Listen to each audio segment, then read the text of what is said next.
Hi everyone, welcome to study zone. ಇವತ್ತಿನ ತರಗತಿಯಲ್ಲಿ ಮೊನ್ನೆ ನಡೆದಂತಹ RTO ಎಕ್ಸಾಮಲ್ಲಿ ಯಾವ್ಯಾವ ರೀತಿ ಪೊಲಿಟಿ ರಿಲೇಟೆಡ್ ಕ್ವಶನ್ಸ್ ಕೇಳಿದ್ದಾನೆ ಅದನ್ನು ಇವತ್ತು ಕ್ಲಾಸಲ್ಲಿ ನೋಡೋಣ. ಆಲ್ರೆಡಿ ಇವಾಗ ಪಂಚಾಯತ್ ರಿಲೇಟೆಡ್ ಏನೇನು ಕ್ವಶನ್ ಕೇಳಿದಾನೆ ಅದನ್ನ ಆಲ್ರೆಡಿ ಒಂದು ವಿಡಿಯೋದಲ್ಲಿ ಸಾಲ್ವ್ ಮಾಡಿದ್ದೀನಿ. ಕಮ್ಯುನಿಕೇಷನಲ್ಲಿ ಇಂಗ್ಲೀಷ್ ಪ್ಲಸ್ ಕಂಪ್ಯೂಟರ್ ಕೂಡ ಆಲ್ರೆಡಿ ಸಾಲ್ವ್ ಮಾಡಿದ್ದಾರೆ. ಅದು ಯಾರಿಗಾದ್ರೂ ಬೇಕಾದರೆ ಪ್ಲೇ ಲಿಸ್ಟಲ್ಲಿರುತ್ತೆ, ಅಲ್ಲಿ ಹೋಗಿ ನೀವು ಕ್ಲಾಸಸ್ನ ನೋಡ್ಕೋಬಹುದು ಅಂತ ಹೇಳ್ತಾ ಇವತ್ತು ಕಂಪ್ಲೀಟ್ ಆಗಿ ಪೊಲಿಟಿ ರಿಲೇಟೆಡ್ ಓಕೆನಾ, ಪೊಲಿಟಿ ರಿಲೇಟೆಡ್ ಏನೇನು ಕ್ವಶನ್ಸ್ ಕೇಳಿದ್ದಾನೆ ಅದ್ರ ಬಗ್ಗೆ ಇವತ್ತು ನೋಡ್ತಾ ಹೋಗೋಣ. ಐ ಹೋಪ್ ಇದು ನಿಮಗೆ ಒಂದ್ಸರಿ ರಿವಿಷನ್ ಆಗುತ್ತೆ, ಕಂಪ್ಲೀಟ್ ಪೊಲಿಟಿ ಒಂದ್ಸರಿ ರಿವಿಷನ್ ಆಗುತ್ತೆ. ಓಕೆನಾ, ಆ ರೀತಿ ಕ್ವಶನ್ಸ್ ಎಲ್ಲ ಬಂದಿದ್ದಾವೆ, ಅದನ್ನ ನೋಡ್ತಾ ಹೋಗೋಣ ಇವತ್ತು.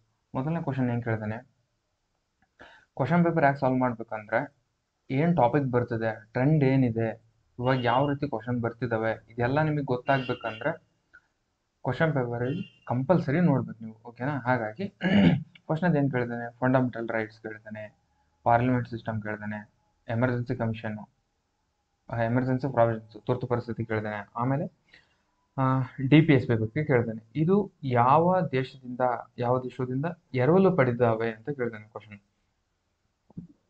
ಎರವಲು ಪಡೆದು ಯಾವಾಗಲೂ ಒಂದು ಕ್ವಶನ್ ಬಂದೇ ಬರುತ್ತೆ ಇವ್ರದ್ದು. ಓಕೆನಾ, KPSCಯಲ್ಲಿ ಇದು ಒಂದು ಲಿಸ್ಟ್ ಇದೆ, ಅದನ್ನ ಲಿಸ್ಟ್ ನೀವು ಬೈಟ್ ಮಾಡ್ಕೊಂಡ್ಬಿಡ್ಬೇಕು, ಯಾಕಂದ್ರೆ ಎರವಲು ಪಡೆದು ಇಂಪಾರ್ಟೆಂಟ್ ಅದು. ಓಕೆನಾ, ಅವನು ಪ್ರತಿ ಸರಿ ಕ್ವಶನ್ ಅಲ್ಲಿ ಕೇಳ್ತಿದ್ದಾನೆ ಅಂದಾಗ ನೀವು ಅದನ್ನ ಕಂಪಲ್ಸರಿ ಮಾಡ್ಕೊಂಡ್ಬಿಡ್ಬೇಕು. ಅದನ್ನ ಈ ಕ್ವಶನ್ ಬರುತ್ತೆ, ಇದು ನಾನು ಫಾರ್ಮೆಟ್ನ ಈ ಪಟ್ಟಿ ನಾನು ಕಂಪ್ಲೀಟ್ ಆಗಿ ಕಲ್ತ್ಬಿಡ್ಬೇಕು. ಓಕೆನಾ, ಆ ರೀತಿ. ಈಗ ಫಸ್ಟ್ನದು ಏನಿದೆ, ಮೂಲಭೂತ ಹಕ್ಕುಗಳು, ಫಂಡಮೆಂಟಲ್ ರೈಟ್ಸ್ ಎಲ್ಲಿಂದ ತಗೊಂಡಿದ್ದೇವೆ, ಅಮೇರಿಕದಿಂದ ಎರವಲು ಪಡೆದಿದ್ದೇವೆ.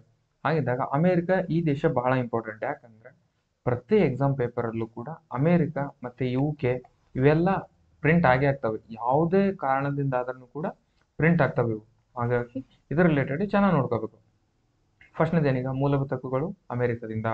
ಸಂಸದೀಯ ಸರ್ಕಾರ, ಪಾರ್ಲಿಮೆಂಟರಿ ಸಿಸ್ಟಮ್ ಗೌರ್ಮೆಂಟ್ ಎಲ್ಲಿಂದ ತಗೊಂಡಿದ್ದಾವೆ, ಇದು ಬ್ರಿಟನ್ ದೇಶದಿಂದ ತಗೊಂಡಿದ್ದಾರೆ. ನೆಕ್ಸ್ಟ್ ತುರ್ತು ಪರಿಸ್ಥಿತಿ ಇದು ಜರ್ಮನಿಯಿಂದ. ಓಕೆನಾ, DPSP ಐರ್ಲೆಂಡ್ ಇಂದ. ಈಗ ನಾನು ಕಂಪ್ಲೀಟ್ ಇದ್ರದ್ದು ಒಂದು ಫಾರ್ಮ್ಯಾಟ್ ಇಷ್ಟು ಒಂದ್ಸರಿ ಗ್ಲಾನ್ಸ್ ಮಾಡ್ಬಿಡೋಣ, ಯಾಕಂದ್ರೆ ಒಂದು ಟಾಪಿಕ್ ಬಂತಂದ್ರೆ ಅದ್ರದ್ದು ಕಂಪ್ಲೀಟ್ ಆಗಿ ಅನಾಲಿಸಿಸ್ ಮಾಡ್ಬಿಡ್ಬೇಕು ನೀವು, ಯಾಕಂದ್ರೆ ನೆಕ್ಸ್ಟ್ ಅದೇ ಕ್ವಶನ್ ಬರ್ತಿರುತ್ತೆ. ಇವಾಗ ಏನ್ ಕೇಳಿದಾನೆ, ಫಂಡಮೆಂಟಲ್ ರೈಟ್ ಕೇಳ್ತಾನೆ, ಸಂಸದೀಯ ಸರ್ಕಾರ, ತುರ್ತು ಪರಿಸ್ಥಿತಿ, ರಾಜನಿರ್ದೇಶಕ ತತ್ವಗಳಿಗೆ ಇನ್ ಕೇಳಿದಾನೆ. ನೆಕ್ಸ್ಟ್ ಇದೇ ಟಾಪಿಕ್ ಮೇಲೆ ನೆಕ್ಸ್ಟ್ ಬೇರೆ ಕೇಳ್ಬಿಡ್ತಾನೆ. ಹಂಗಿದ್ದಾಗ ಇವನಷ್ಟ ನೋಡ್ಕೊಂಡು ಹೋಗ್ಬಾರ್ದು, ಅದ್ರ ರಿಲೇಟೆಡ್ ಉಳಿದದ್ದು ಕೂಡ ನೋಡ್ಕೋಬೇಕು. ಇದರಲ್ಲಿ ಏನಿದೆ, 9 ದೇಶದಿಂದ ರೋಲ್ ಪಡೆದಿದ್ದಾರೆ ಟೋಟಲ್ ಆಗಿ. ನಮ್ಮ ಭಾರತ ದೇಶದಲ್ಲಿರುವಂತಹ ಸಂವಿಧಾನಕ್ಕೆ 9 ದೇಶದಿಂದ ವಿವಿಧ ರೀತಿಯ ಕಾನ್ಸ್ಟಿಟ್ಯೂಷನ್ಗಳಿಗೆ ಎರವಲು ಪಡೆದಿದ್ದಾರೆ. ಅದನ್ನ ಏನೇನು ಪಡೆದಿದ್ದಾರೆ, ಯಾವ್ಯಾವ ದೇಶದಿಂದ ಅಂತ ಕೊಡೋಣ. ಫಸ್ಟ್ ಯುನೈಟೆಡ್ ಸ್ಟೇಟ್ಸ್ ಅಮೆರಿಕದಿಂದ, Canada, UK, United Kingdom, Ireland, ದಕ್ಷಿಣ ಆಫ್ರಿಕಾ, ಆಮೇಲೆ ಜರ್ಮನಿ, ಜಪಾನ್, ಸೋವಿಯತ್ ಒಕ್ಕೂಟ, ಆಮೇಲೆ ಫ್ರಾನ್ಸ್. ಇಷ್ಟು ದೇಶಗಳಿಂದ ನಮ್ಮ ಸಂವಿಧಾನ ರಚನೆ ಮಾಡಲು ಅಲ್ಲಿಂದ ಕೆಲವೊಂದು ಅಂಶಗಳನ್ನು ಎರವಲು ಪಡ್ಕೊಂಡಿದೀವಿ ನಾವು. ಓಕೆನಾ, ಹಿಂಗಿದ್ದಾಗ ಇಷ್ಟೊಂದು ಕೇಳಲ್ಲ ಅವನು, ಈಗ ಒಂದೊಂದು ಏನೋ ಕೇಳಿದಲ್ಲ ಹಂಗೆ ಕೇಳ್ತಾನೆ. ಈಗ ಯುನೈಟೆಡ್ ಸ್ಟೇಟ್ಸ್, ಓಕೆನಾ, ಅಮೆರಿಕದಿಂದ ಏನೇನು ತಗೊಂಡಿದ್ದಾರೆ, ಮೂಲಭೂತ ಹಕ್ಕು ಇದೆ, ನ್ಯಾಯಾಂಗದ ಸ್ವಾತಂತ್ರ್ಯ ಇದೆ, ನ್ಯಾಯಾಂಗ ವಿಮರ್ಶೆ ಇದೆ, ಅಧ್ಯಕ್ಷರ ದೋಷಾರೋಪಣೆ ಇದೆ. ಓಕೆನಾ, ನೆಕ್ಸ್ಟ್ ಕೆನಡಾದಿಂದ ಬಲವಾದ ಕೇಂದ್ರದೊಂದಿಗೆ ಒಕ್ಕೂಟ, ಕೇಂದ್ರದೊಂದಿಗೆ ಉಳಿಕೆ ಅಧಿಕಾರ, ಕೇಂದ್ರದಿಂದ ರಾಜ್ಯ ಗವರ್ನರ್ ನೇಮಕಾತಿ. ಓಕೆನಾ, ನೆಕ್ಸ್ಟ್ ಸುಪ್ರೀಂ ಕೋರ್ಟ್ನ ಸಲಹಾ ನ್ಯಾಯವ್ಯಾಪ್ತಿ. ಓಕೆನಾ, ನೆಕ್ಸ್ಟ್ UK ಇಂದ ಸಂಸದೀಯ ಸರ್ಕಾರ, ಕಾನೂನು ನಿಯಮ, ಶಾಸಕಾಂಗ ಕಾರ್ಯವಿಧಾನ, ಕ್ಯಾಬಿನೆಟ್ ವ್ಯವಸ್ಥೆ ಮತ್ತು ಏಕಪೌರತ್ವನು ಕೂಡ ನಾವು ಯುನೈಟೆಡ್ ಕಿಂಗ್ಡಮ್ ಇಂದ ತಗೊಂಡಿದ್ವಿ. ನಿಮ್ಗೆ ಇಂಗ್ಲಿಷ್ ಬೇಕಂದ್ರೆ ನೆಕ್ಸ್ಟ್ ಸ್ಲೈಡ್ ಅಲ್ಲಿ ಇದೆ, ಸ್ವಲ್ಪ ತಡಿಬೇಕು. ಓಕೆನಾ, ನೆಕ್ಸ್ಟ್ ಐರ್ಲೆಂಡ್ ಇಂದ ರಾಜನೀತಿ ನಿರ್ದೇಶಕ ತತ್ವಗಳು. ಇದೇ ಕ್ವಶನ್ ಬಂದಿತ್ತಾನೆ ನಮ್ಗೀಗ, ಐರ್ಲೆಂಡ್ ಇಂದ ರಾಜನೀತಿ ನಿರ್ದೇಶಕ ತತ್ವಗಳು. ನೆಕ್ಸ್ಟ್ ಅಧ್ಯಕ್ಷರ ಚುನಾವಣೆ, ಆಮೇಲೆ ರಾಜ್ಯಸಭೆಗೆ ಸದಸ್ಯರ ನಾಮನಿರ್ದೇಶನ, ಇದು ಐರ್ಲೆಂಡ್ ದೇಶದಿಂದ. ನೆಕ್ಸ್ಟ್ ದಕ್ಷಿಣ ಆಫ್ರಿಕಾ, ಇದನ್ನ ಬಹಳ ಸರಿ ಕೇಳ್ಬಿಟ್ಟಿದ್ದಾನೆ. ಓಕೆನಾ, ಸಂವಿಧಾನದ ತಿದ್ದುಪಡಿಯನ್ನ ಯಾವ ದೇಶದಿಂದ ಎರವಲು ಪಡೆದಿದ್ದೀವಿ ಅಂತ ಬಹಳ ಸರಿ ಕೇಳ್ಬಿಟ್ಟಿದ್ದಾನೆ. ಇದು ಎಲ್ಲಿಂದ, ದಕ್ಷಿಣ ಆಫ್ರಿಕಾದಿಂದ. ಓಕೆನಾ, ನೆಕ್ಸ್ಟ್ ರಾಜ್ಯಸಭಾ ಸದಸ್ಯರ ಚುನಾವಣೆಯ ಕಾರ್ಯವಿಧಾನವನ್ನು ಕೂಡ ನಾವು ಎಲ್ಲಿಂದ ಅಂದ್ರೆ ದಕ್ಷಿಣ ಆಫ್ರಿಕಾದಿಂದನೇ ಎರವಲು ಪಡ್ಕೊಂಡಿದ್ದೀವಿ. ನೆಕ್ಸ್ಟ್ ಜರ್ಮನಿಯಿಂದ ತುರ್ತು ಪರಿಸ್ಥಿತಿ ಸಮಯದಲ್ಲಿ, ಇದು ಕೂಡ ಕ್ವಶನ್ ಬಂದಿತ್ತಲ್ವಾ ಈಗ, ತುರ್ತು ಪರಿಸ್ಥಿತಿ. ಆಮೇಲೆ ಮೂಲಭೂತ ಹಕ್ಕುಗಳ ಅಮಾನತು, ಅದು ಕೂಡ ಜರ್ಮನಿಯಿಂದ ತಗೊಂಡಿದೆ. ತುರ್ತು ಪರಿಸ್ಥಿತಿಯ ಸಂದರ್ಭದಲ್ಲಿ ಮೂಲಭೂತ ಹಕ್ಕುಗಳ ಅಮಾನತು ಮಾಡುವುದು ಜರ್ಮನಿಯಿಂದ ತಗೊಂಡಿದೆ. ಜರ್ಮನಿಯ ವಿಮರ್ ಸಂವಿಧಾನ ಅಂತ ಬರ್ತೈತೆ ಅಲ್ಲಿ, ವಿಮರ್ ಸಂವಿಧಾನ ಅಂತ, ವಿಮಲ್ ಅಲ್ಲ, ಮತ್ತೆ ವಿಮರ್ ಸಂವಿಧಾನ ಅಂತ ಬರುತ್ತೆ ಜರ್ಮನಿಯಲ್ಲಿ. ಅದರಿಂದ ನಾವು ತುರ್ತು ಪರಿಸ್ಥಿತಿಯ ಸಮಯದಲ್ಲಿ ಮೂಲಭೂತ ಹಕ್ಕುಗಳ ಅಮಾನತು ಮಾಡೋದು ಪ್ರೋಸೆಸ್ನ ಜರ್ಮನಿಯಿಂದ. ಜಪಾನಿಂದ ಕಾನೂನಿಂದ ಸ್ಥಾಪಿಸಲಾದ ಕಾರ್ಯವಿಧಾನ, ಸೋವಿಯತ್ ಒಕ್ಕೂಟದಿಂದ. ಪೀಠಿಕೆಯಲ್ಲಿ ಮೂಲಭೂತ ಕರ್ತವ್ಯಗಳು, ನ್ಯಾಯ ನ್ಯಾಯದ ಆದರ್ಶಗಳು, ಸಾಮಾಜಿಕ ಮತ್ತು ಆರ್ಥಿಕ ರಾಜಕೀಯ ಇವನ್ನ ಸೋವಿಯತ್ ಒಕ್ಕೂಟದಿಂದ. ಫ್ರಾನ್ಸಿಂದ ಇದು ನೀವು ಬಹಳ ಸರಿ ಕೇಳಿದೆ ನೋಡಿ, ಸ್ವಾತಂತ್ರ್ಯ, ಸಮಾನತೆ, ಭ್ರಾತೃತ್ವ, ಗಣರಾಜ್ಯ. ಈ 4 ವರ್ಡ್ಗಳನ್ನು ಎಲ್ಲಿಂದ ತಗೊಂಡಿದ್ದಾರೆ ಅಂದ್ರೆ ಫ್ರಾನ್ಸಿಂದ. ಕ್ವಶನ್ ಅಲ್ಲಿ ಹೀಗೆ ಕೇಳಿದಾನೆ, ಸೊ ಭಾರತ ಸಂವಿಧಾನಕ್ಕೆ ಸ್ವಾತಂತ್ರ್ಯ, ಸಮಾನತೆ, ಭ್ರಾತೃತ್ವ, ಗಣರಾಜ್ಯ ಈ ಈ ಆದರ್ಶಗಳನ್ನ ಯಾವ ದೇಶದಿಂದ ಎರವಲು ಪಡ್ಕೊಂಡಿದ್ದಾವೆ ಅಂತ ಕೇಳಿದ್ರೆ ಅದನ್ನ ಫ್ರಾನ್ಸಿಂದ. ಓಕೆನಾ. ಇಲ್ಲಿ ನಿಮಗೆ ಇಂಗ್ಲಿಷ್ ಅಲ್ಲಿ ಬೇಕಂದ್ರೆ ಇಲ್ಲಿದೆ, ಬೇಕಂದ್ರೆ United States, Canada, United Kingdom, Ireland, south Africa, Germany, Japan, Soviet union, France. ಓಕೆನಾ. ಇಲ್ಲಿ ಇದಿಷ್ಟಿದಾವೆ. ನಿಮ್ಗೆ ಯಾರಾದ್ರೂ ಇಂಗ್ಲಿಷ್ ಅಲ್ಲಿ ಬೇಕಂದ್ರೆ ಇದನ್ನ ರೆಫರ್ ಮಾಡ್ಕೋಬಹುದು ಅಂತ ಹೇಳ್ತಾ ನೆಕ್ಸ್ಟ್ ಕ್ವಶನ್ಗೆ ಹೋಗೋಣ. ಒಂದು ಕ್ವಶನ್ ಬಂದ್ರೆ ಈ ರೀತಿ ಕಂಪ್ಲೀಟ್ ಆಗಿ ನೋಡ್ಕೊಂಡ್ಬಿಡ್ಬೇಕು. ಓಕೆನಾ. ಅದೇ ಬರುತ್ತೆ ನೆಕ್ಸ್ಟ್ ಕ್ವಶನ್ ಕೂಡ. ನೆಕ್ಸ್ಟ್ ಇದೇ ಟಾಪಿಕ್ ಮೇಲೆ ಬರ್ತದೆ, ಅವನು ಮತ್ತೆ ಇದ್ರ ಮೇಲೆ ಕೇಳ್ತಾನೆ, ಇದೇ ಟಾಪಿಕ್ ಮೇಲೆ. ಬಟ್ ಇವಾಗ 4 ಹೆಂಗ್ ಕೇಳ್ತಾನೆ ನಾವು ಅದನ್ನ ಬಿಟ್ಟು ಬೇರೆ 4 ಯಾವಾದ್ರೂ ಕೇಳ್ಬಿಡ್ತಾನೆ. ಹಾಗಿದ್ದಾಗ ಇದನ್ನ ನೀವು ಕಂಪ್ಲೀಟ್ ಆಗಿ ಇವಾಗ ನೋಡ್ಕೊಂಡ್ಬಿಟ್ರೆ ನೆಕ್ಸ್ಟ್ ಬೇರೆ ಕ್ವಶನ್ ಬಂದಾಗ ಆರಾಮ್ಸೆ ಸಾಲ್ವ್ ಮಾಡ್ಬೋದು. ನೆಕ್ಸ್ಟ್ 2ನೇ ಕ್ವಶನ್ ಏನಿದೆ, ಕೇಂದ್ರ ಮತ್ತು ರಾಜ್ಯ ಸರ್ಕಾರಗಳ ಸಂಬಂಧಗಳಿಗೆ ಸಂಬಂಧಿಸಿದಂತೆ ಕೆಳಕಂಡ ಯಾವ ಸದನವು ಗೊತ್ತುವಳಿ ಅನುಮೋದಿಸಿದಲ್ಲಿ ಭಾರತ ಸಂಸತ್ತು ರಾಜ್ಯ ಪಟ್ಟಿಯಲ್ಲಿರುವ, ಇದು ಕ್ವಶನ್ ಇದೆ, ರಾಜ್ಯ ಪಟ್ಟಿಯಲ್ಲಿ ಬರುವ ಯಾವುದೇ ವಿಷಯಕ್ಕೆ ಸಂಬಂಧಪಟ್ಟಂತೆ ಶಾಸನಗಳನ್ನು ಮಾಡಬಹುದು. ಕ್ವಶನ್ ಏನಂದ್ರೆ ಆ ರಾಜ್ಯ ಪಟ್ಟಿ ಕೆಳಗೆ ಫಸ್ಟ್ ಇಲ್ಲಿ ಕೇಂದ್ರ ಪಟ್ಟಿ ಅಂತ ಬರುತ್ತೆ, ಆಮೇಲೆ ರಾಜ್ಯ ಪಟ್ಟಿ, ಆಮೇಲೆ ಸಮವರ್ತಿ ಪಟ್ಟಿ ಅಂತ ಬರುತ್ತೆ. ಸಮವರ್ತಿ ಪಟ್ಟಿ. ಓಕೆನಾ. Central list, state list, concurrent list ಅಂತ 3 ಲಿಸ್ಟ್ಗಳು ಬರ್ತವೆ ಕಾನ್ಸ್ಟಿಟ್ಯೂಷನ್ ಅಲ್ಲಿ.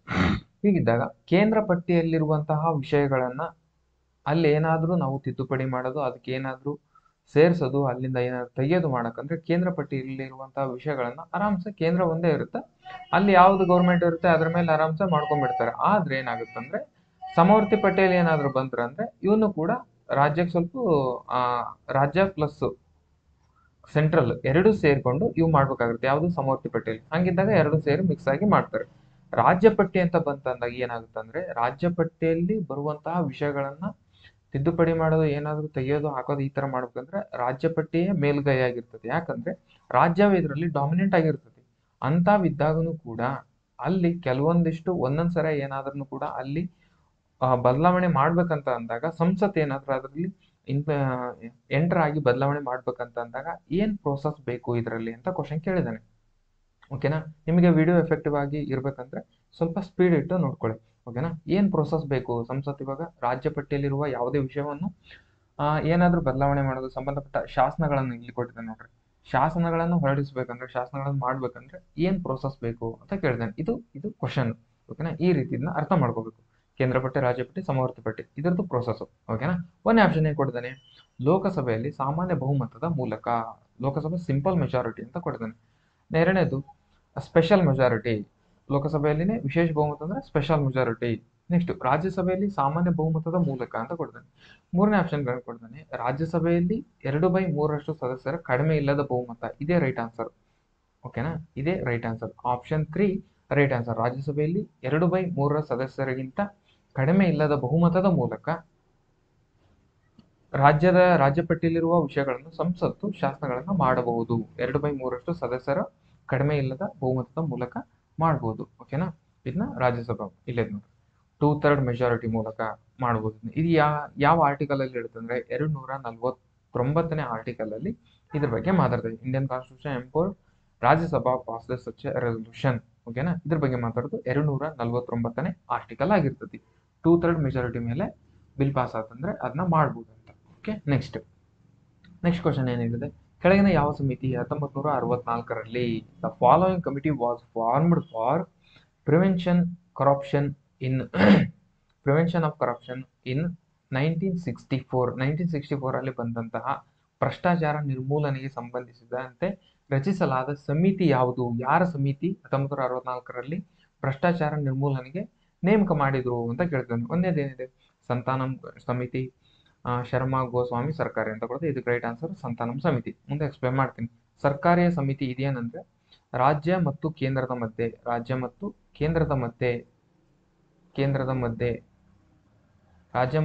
ಮಧ್ಯೆ ಸಂಬಂಧದ ಬಗ್ಗೆ ಮಾತಾಡ್ತಾವಂದ್ರೆ ಸರ್ಕಾರಿಯ ಕಮಿಟಿ. ಓಕೆನಾ. ಸರ್ಕಾರಿಯ ಸಮಿತಿ ಇದು 83 ಬರುತ್ತೆ. ಓಕೆನಾ. ಇದೇ ರಿಲೇಟೆಡ್ ರಾಜ್ಯ ಮತ್ತು ಕೇಂದ್ರಕ್ಕೆ ಸಂಬಂಧಿಸಿದಂತೆ ಇನ್ನೊಂದು ಕಮಿಟಿ ಬರುತ್ತೆ, ಯಾವುದಂದ್ರೆ ಪುಂಚಿ ಆಯೋಗ ಬರುತ್ತೆ. ಓಕೆನಾ. ಪುಂಚಿ ಆಯೋಗ, ಸರ್ಕಾರಿ ಆಯೋಗ ಮತ್ತು ಪುಂಚಿ ಆಯೋಗ ಎರಡು ಕೂಡ ಇಂಪಾರ್ಟೆಂಟ್. ಓಕೆನಾ. ಆಲ್ರೆಡಿ ಇದು ಕ್ವಶನ್ಸ್ ಆಲ್ರೆಡಿ ಬರ್ತಾನೆ ಇದೆ. ಹಾಗಿದ್ದಾಗ ಇದು ಪುಂಚಿ ಆಯೋಗ ಇದು ಯಾವಾಗ ಬರುತ್ತೆ ಅಂದ್ರೆ 2007ರಲ್ಲಿ ಬರುತ್ತೆ. ಎರಡನೇ ಸರ್ಕಾರ ಮತ್ತು ಕೇಂದ್ರ ಮತ್ತು ರಾಜ್ಯಗಳ ಸಂಬಂಧಕ್ಕೆ ಸಂಬಂಧಿಸಿದಂತೆ ಎರಡನೇ ಸಮಿತಿ ಯಾವುದಂದ್ರೆ ಪುಂಚಿ ಆಯೋಗ. ಫಸ್ಟ್ ಸರ್ಕಾರಿ ಆಯೋಗ. ಓಕೆ. ನೆಕ್ಸ್ಟ್ ಇದರ ಎಕ್ಸ್ಪ್ಲೇನ್ ನೋಡೋಣ ಅಂದ್ರೆ ಸೆಂಟ್ರಲ್ ವಿಜಿಲೆನ್ಸ್ ಕಮಿಷನ್. ಓಕೆನಾ. ಇದು ಯಾವಾಗ ಸ್ಟಾರ್ಟ್ ಆಗ್ತದೆ ಅಂದ್ರೆ ಫೆಬ್ರವರಿ 1964ರಲ್ಲಿ ಸ್ಥಾಪನೆ ಆಗ್ತದೆ. ಫೆಬ್ರವರಿ 1964ರಲ್ಲಿ ಇದರದ್ದು committee on prevention on corruption ಬಗ್ಗೆ ಅದರ ಉದ್ದೇಶದಿಂದ ಮಾಡ್ತಾರೆ. ಇದು ಹೆಡ್ ಯಾರು ಅಂದ್ರೆ ಕೆ ಸಂತಾನಂ. ಇದೇ ಕ್ವಶನ್ ಬಂದದ್ದು. ಇದ್ರ ಹೆಡ್ ಯಾರು? ಕೆ ಸಂತಾನಂ. ಇದು ಒಂದು ಎಂತ ಬಾಡಿ ಅಂತ ಅಂದ್ರೆ ಇಂಡಿಪೆಂಡೆಂಟ್ ಬಾಡಿ. ಇದು ಸಂವಿಧಾನಾತ್ಮಕ ಸಂಸ್ಥೆ ಅಲ್ಲ. ಇದು ಒಂದು ಸ್ವತಂತ್ರ ಅಂದ್ರೆ ಇಂಡಿಪೆಂಡೆಂಟ್ ಬಾಡಿ ಆಗಿರ್ತದೆ. ಇಲ್ಲಿ ಕೂಡ ಕ್ವಶನ್ಸ್ ಬರೋ ಏರಿಯಾ ಇದು. ನೆಕ್ಸ್ಟ್ ಇದರ ಮೊದಲ ಸೆಂಟ್ರಲ್ ವಿಜಿಲೆನ್ಸ್ ಕಮಿಷನ್ ಮೊದಲ ಅಧ್ಯಕ್ಷ ಯಾರಂದ್ರೆ ನಿಟ್ಟೂರು ಶ್ರೀನಿವಾಸ ರಾವ್. ಅಪಾಯಿಂಟ್ ಮಾಡೋರು ಯಾರಂದ್ರೆ ಇವ್ರನ್ನ ಪ್ರೆಸಿಡೆಂಟ್ ಅವರು ಅಪಾಯಿಂಟ್ ಮಾಡ್ತಾರೆ. ಯಾರ ಶಿಫಾರಸಿನ ಮೂಲಕ ಅಂತಾನು ಕೂಡ ಕೇಳ್ಬೋದು.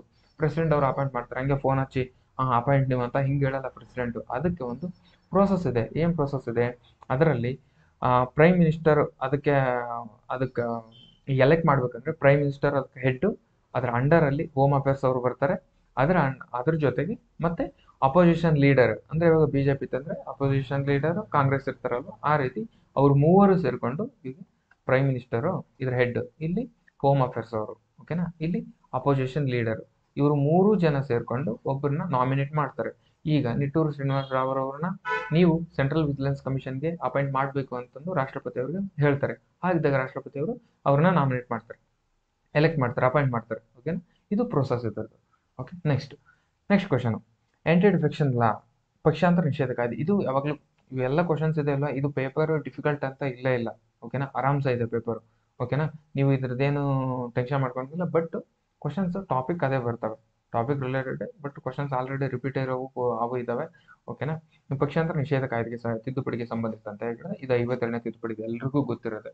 ಓಕೆನಾ. ಸ್ವಲ್ಪ 52ನೇ ತಿದ್ದುಪಡಿ ಬಗ್ಗೆ ನೋಡೋದಾದ್ರೆ 52ನೇ ತಿದ್ದುಪಡಿ ಇದು ಯಾವಾಗ ಆಗ್ತದೆ ಅಂದ್ರೆ 1985ರಲ್ಲಿ ಆಗ್ತದೆ. ಇದು ಆಂಟಿ ಡಿಫೆಕ್ಷನ್ ಲಾ ಅಂತ ಅದ್ರ ಬಗ್ಗೆ ಇದನ್ನ ಮಾಡ್ಕೊಂಡು 10th ಶೆಡ್ಯೂಲ್ ಅಲ್ಲಿ ಆಡ್ ಮಾಡ್ಕೊಳ್ತಾರೆ ಇದನ್ನ.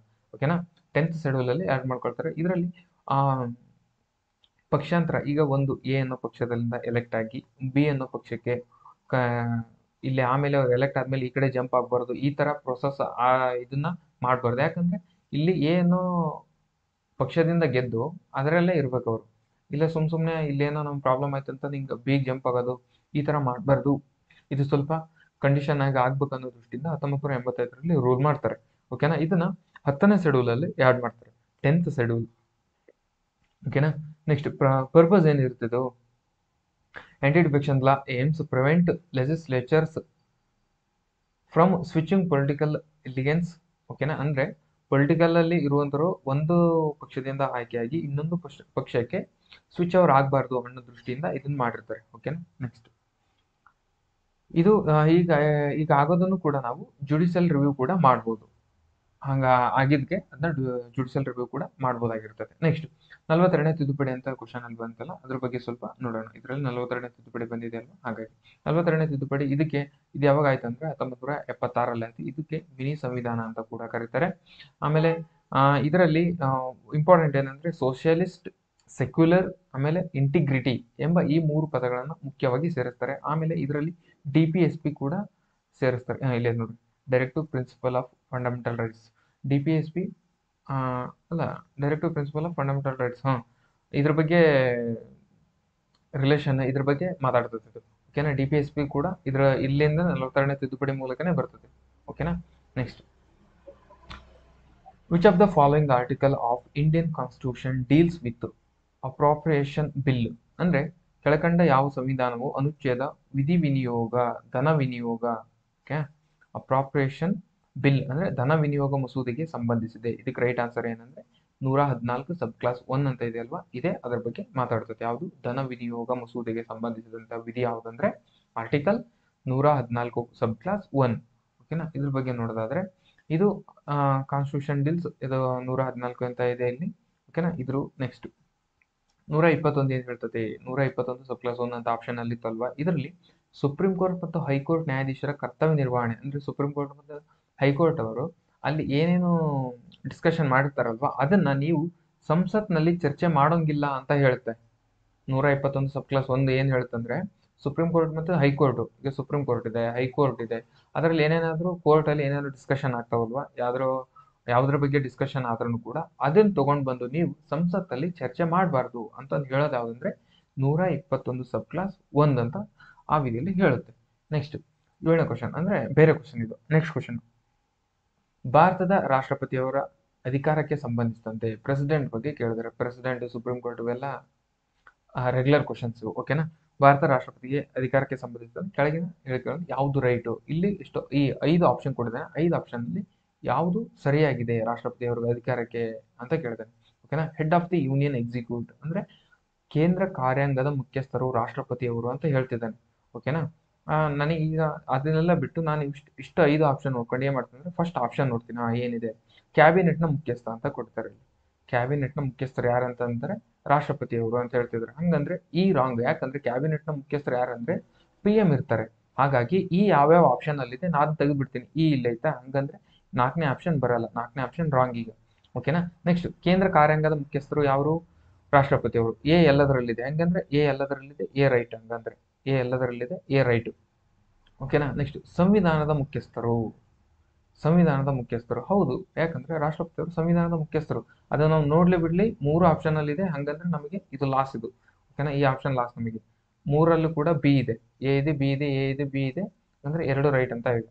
ನೆಕ್ಸ್ಟ್, ಇವಾಗ ಸಿ ರೈಟ್ ಆರ್ ರಾಂಗ್ ಅದ್ರ ಮೇಲೆ ಕ್ವಶನ್ ಇದ್ರ ನಿಂತತಿ. ಇಲ್ಲಿ ಯಾಕಂದ್ರೆ ಸಿ ಮತ್ತು ಡಿ ಇದೆ, ಇಲ್ಲಿ ಡಿ ಕೂಡ ಇದೆ. ಹಾಗಿದ್ರೆ ಸಿ ಏನಿದೆ, ಸರ್ಕಾರದ ಮುಖ್ಯಸ್ಥರು ರಾಷ್ಟ್ರಪತಿಯವರು ಅಂತ ಹೇಳ್ತಿದ್ದಾನೆ. ಅಲ್ಲ, ಸರ್ಕಾರದ ಮುಖ್ಯಸ್ಥರು ಯಾರಂದ್ರೆ PM ಆಗಿರ್ತಾರೆ, ಓಕೆನಾ. ಪ್ರೈಮ್ ಮಿನಿಸ್ಟರ್ ಸರ್ಕಾರದ ಮುಖ್ಯಸ್ಥರಾಗಿರ್ತಾರೆ. ಹಾಗಿರೋದ್ರಿಂದ ಸಿ ಮತ್ತು ಇ ರಾಷ್ಟ್ರಪತಿಯವರಿಗೆ ಸಂಬಂಧಪಟ್ಟಿಲ್ಲ. ಸಿ ಮತ್ತು ಇ ಯಾವ ಆಪ್ಷನ್ ಅಲ್ಲಿಲ್ಲ, ಅದೇ ರೈಟ್ ಆನ್ಸರ್ ಆಗಿರೋದ್ರಿಂದ 3 ರಕ್ಷಣಾ ದಳದ ದಂಡನಾಯಕರು ಅಂತ ರಾಷ್ಟ್ರಪತಿಯವರು ಹೌದು. ಹಂಗಿರೋದ್ರಿಂದ ಇದಕ್ಕೆ right answer option 3 A, B, D, ಓಕೆನಾ. ಇವರು ಹೆಡ್ ಆಫ್ ದ ಎಕ್ಸಿಕ್ಯೂಟಿವ್ ಹೌದು, ರಾಷ್ಟ್ರಪತಿಯವರು ಹೆಡ್ ಆಫ್ ದ ಎಕ್ಸಿಕ್ಯೂಟಿವ್ ಹೌದು, ಕಾನ್ಸ್ಟಿಟ್ಯೂಷನಲ್ ಹೆಡ್ ಹೌದು, ಆಮೇಲೆ commander in chief defence force ಹೌದು. ಇವು 3 ಹೌದು.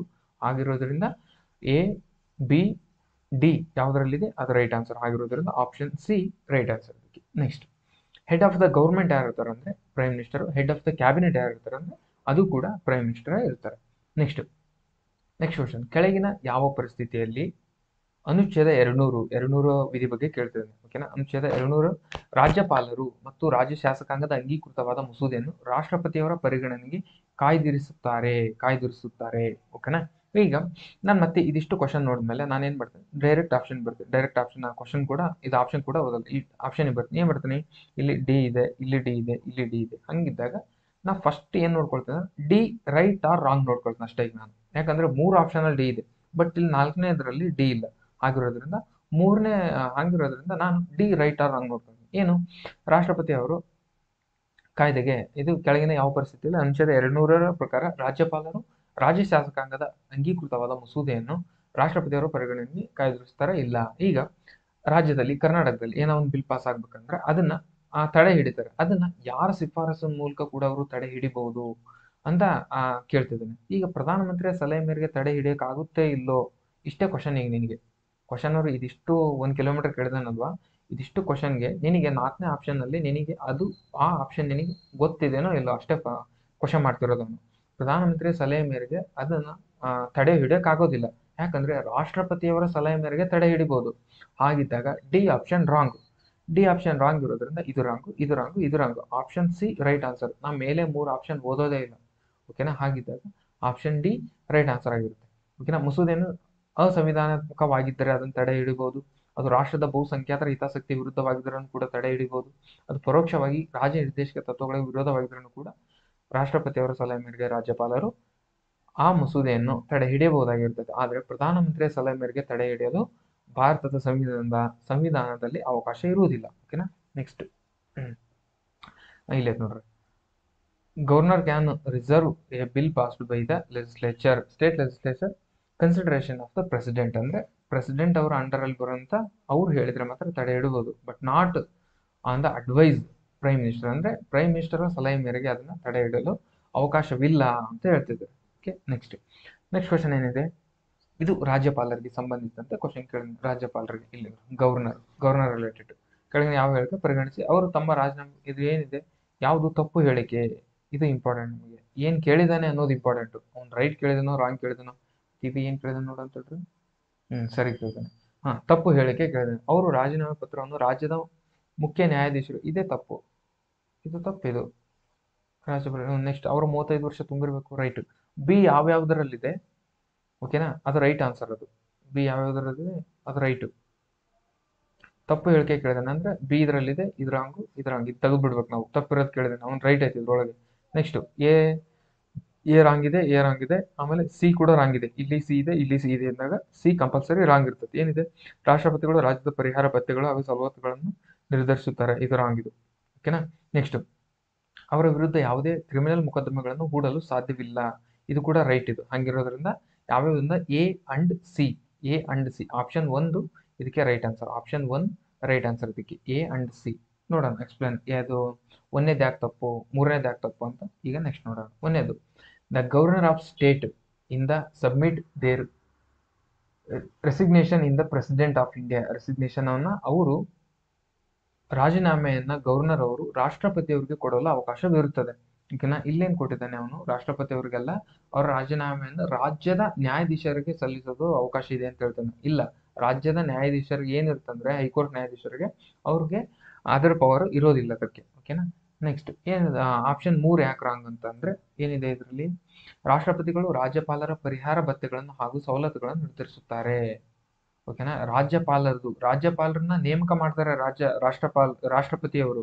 ಆದ್ರೆ ರಾಜ್ಯಪಾಲರ ಭತ್ಯೆ ಹಾಗೂ ಸವಲತ್ತುಗಳನ್ನು ನಿರ್ಧಾರ ಮಾಡೋರು ಯಾರು ಅಂದ್ರೆ ಪಾರ್ಲಿಮೆಂಟ್ ನಿರ್ಧಾರ ಮಾಡ್ತದೆ. ಎಷ್ಟನೇ ವಿಧಿ ಅಂಡರ್ ಬರುತ್ತೆ ಅಂದ್ರೆ ಅದು 158ನೇ ವಿಧಿ ಅಂಡರ್ಲಿ ಬರುತ್ತೆ. 158ನೇ ವಿಧಿಯಲ್ಲಿ ಉಲ್ಲೇಖ ಮಾಡಿದ್ದಾರೆ, ಇದು ಪಾರ್ಲಿಮೆಂಟ್ ಅಂಡರ್ಲಿ ಬರುತ್ತೆ. ನೆಕ್ಸ್ಟ್, ಮುಖ್ಯಮಂತ್ರಿ ವಿಧಾನಸಭೆಯಲ್ಲಿ ವಿಶ್ವಾಸ ಮತವನ್ನು ಕಳೆದುಕೊಂಡಾಗ ಏನಾಗುತ್ತದೆ. ಸ್ಟೇಟ್ ಅಲ್ಲಿ, ರಾಜ್ಯದಲ್ಲಿ ಈಗ ವಿಶ್ವಾಸ ಮತ ಕಳೆದುಕೊಂಡ್ರೆ ಅಂದ್ರೆ ಅದು ಏನಾಗ್ತತಿ, ಪ್ರೋಸೆಸ್ ಏನಾಗ್ತದೆ ಅಂತ ಕೇಳಿದ್ರೆ ಅವ್ರು ರಾಜೀನಾಮೆ ನೀಡಬೇಕು, ವಿಧಾನಸಭೆ ವಿಸರ್ಜನೆ ಆಗ್ತತಿ, ರಾಷ್ಟ್ರಪತಿ ಆಳ್ವಿಕೆ ಜಾರಿ, ಇದರಲ್ಲಿ ಅವರು ರಾಜೀನಾಮೆ ನೀಡಬೇಕಾಗ್ತದೆ. ಮುಖ್ಯಮಂತ್ರಿಗಳು ವಿಧಾನಸಭೆಯಲ್ಲಿ ವಿಶ್ವಾಸ ಮತವನ್ನು ಕಳೆದುಕೊಂಡಾಗ ಅವರು ರಾಜೀನಾಮೆ ನೀಡಬೇಕಾಗ್ತದೆ. ಓಕೆನಾ.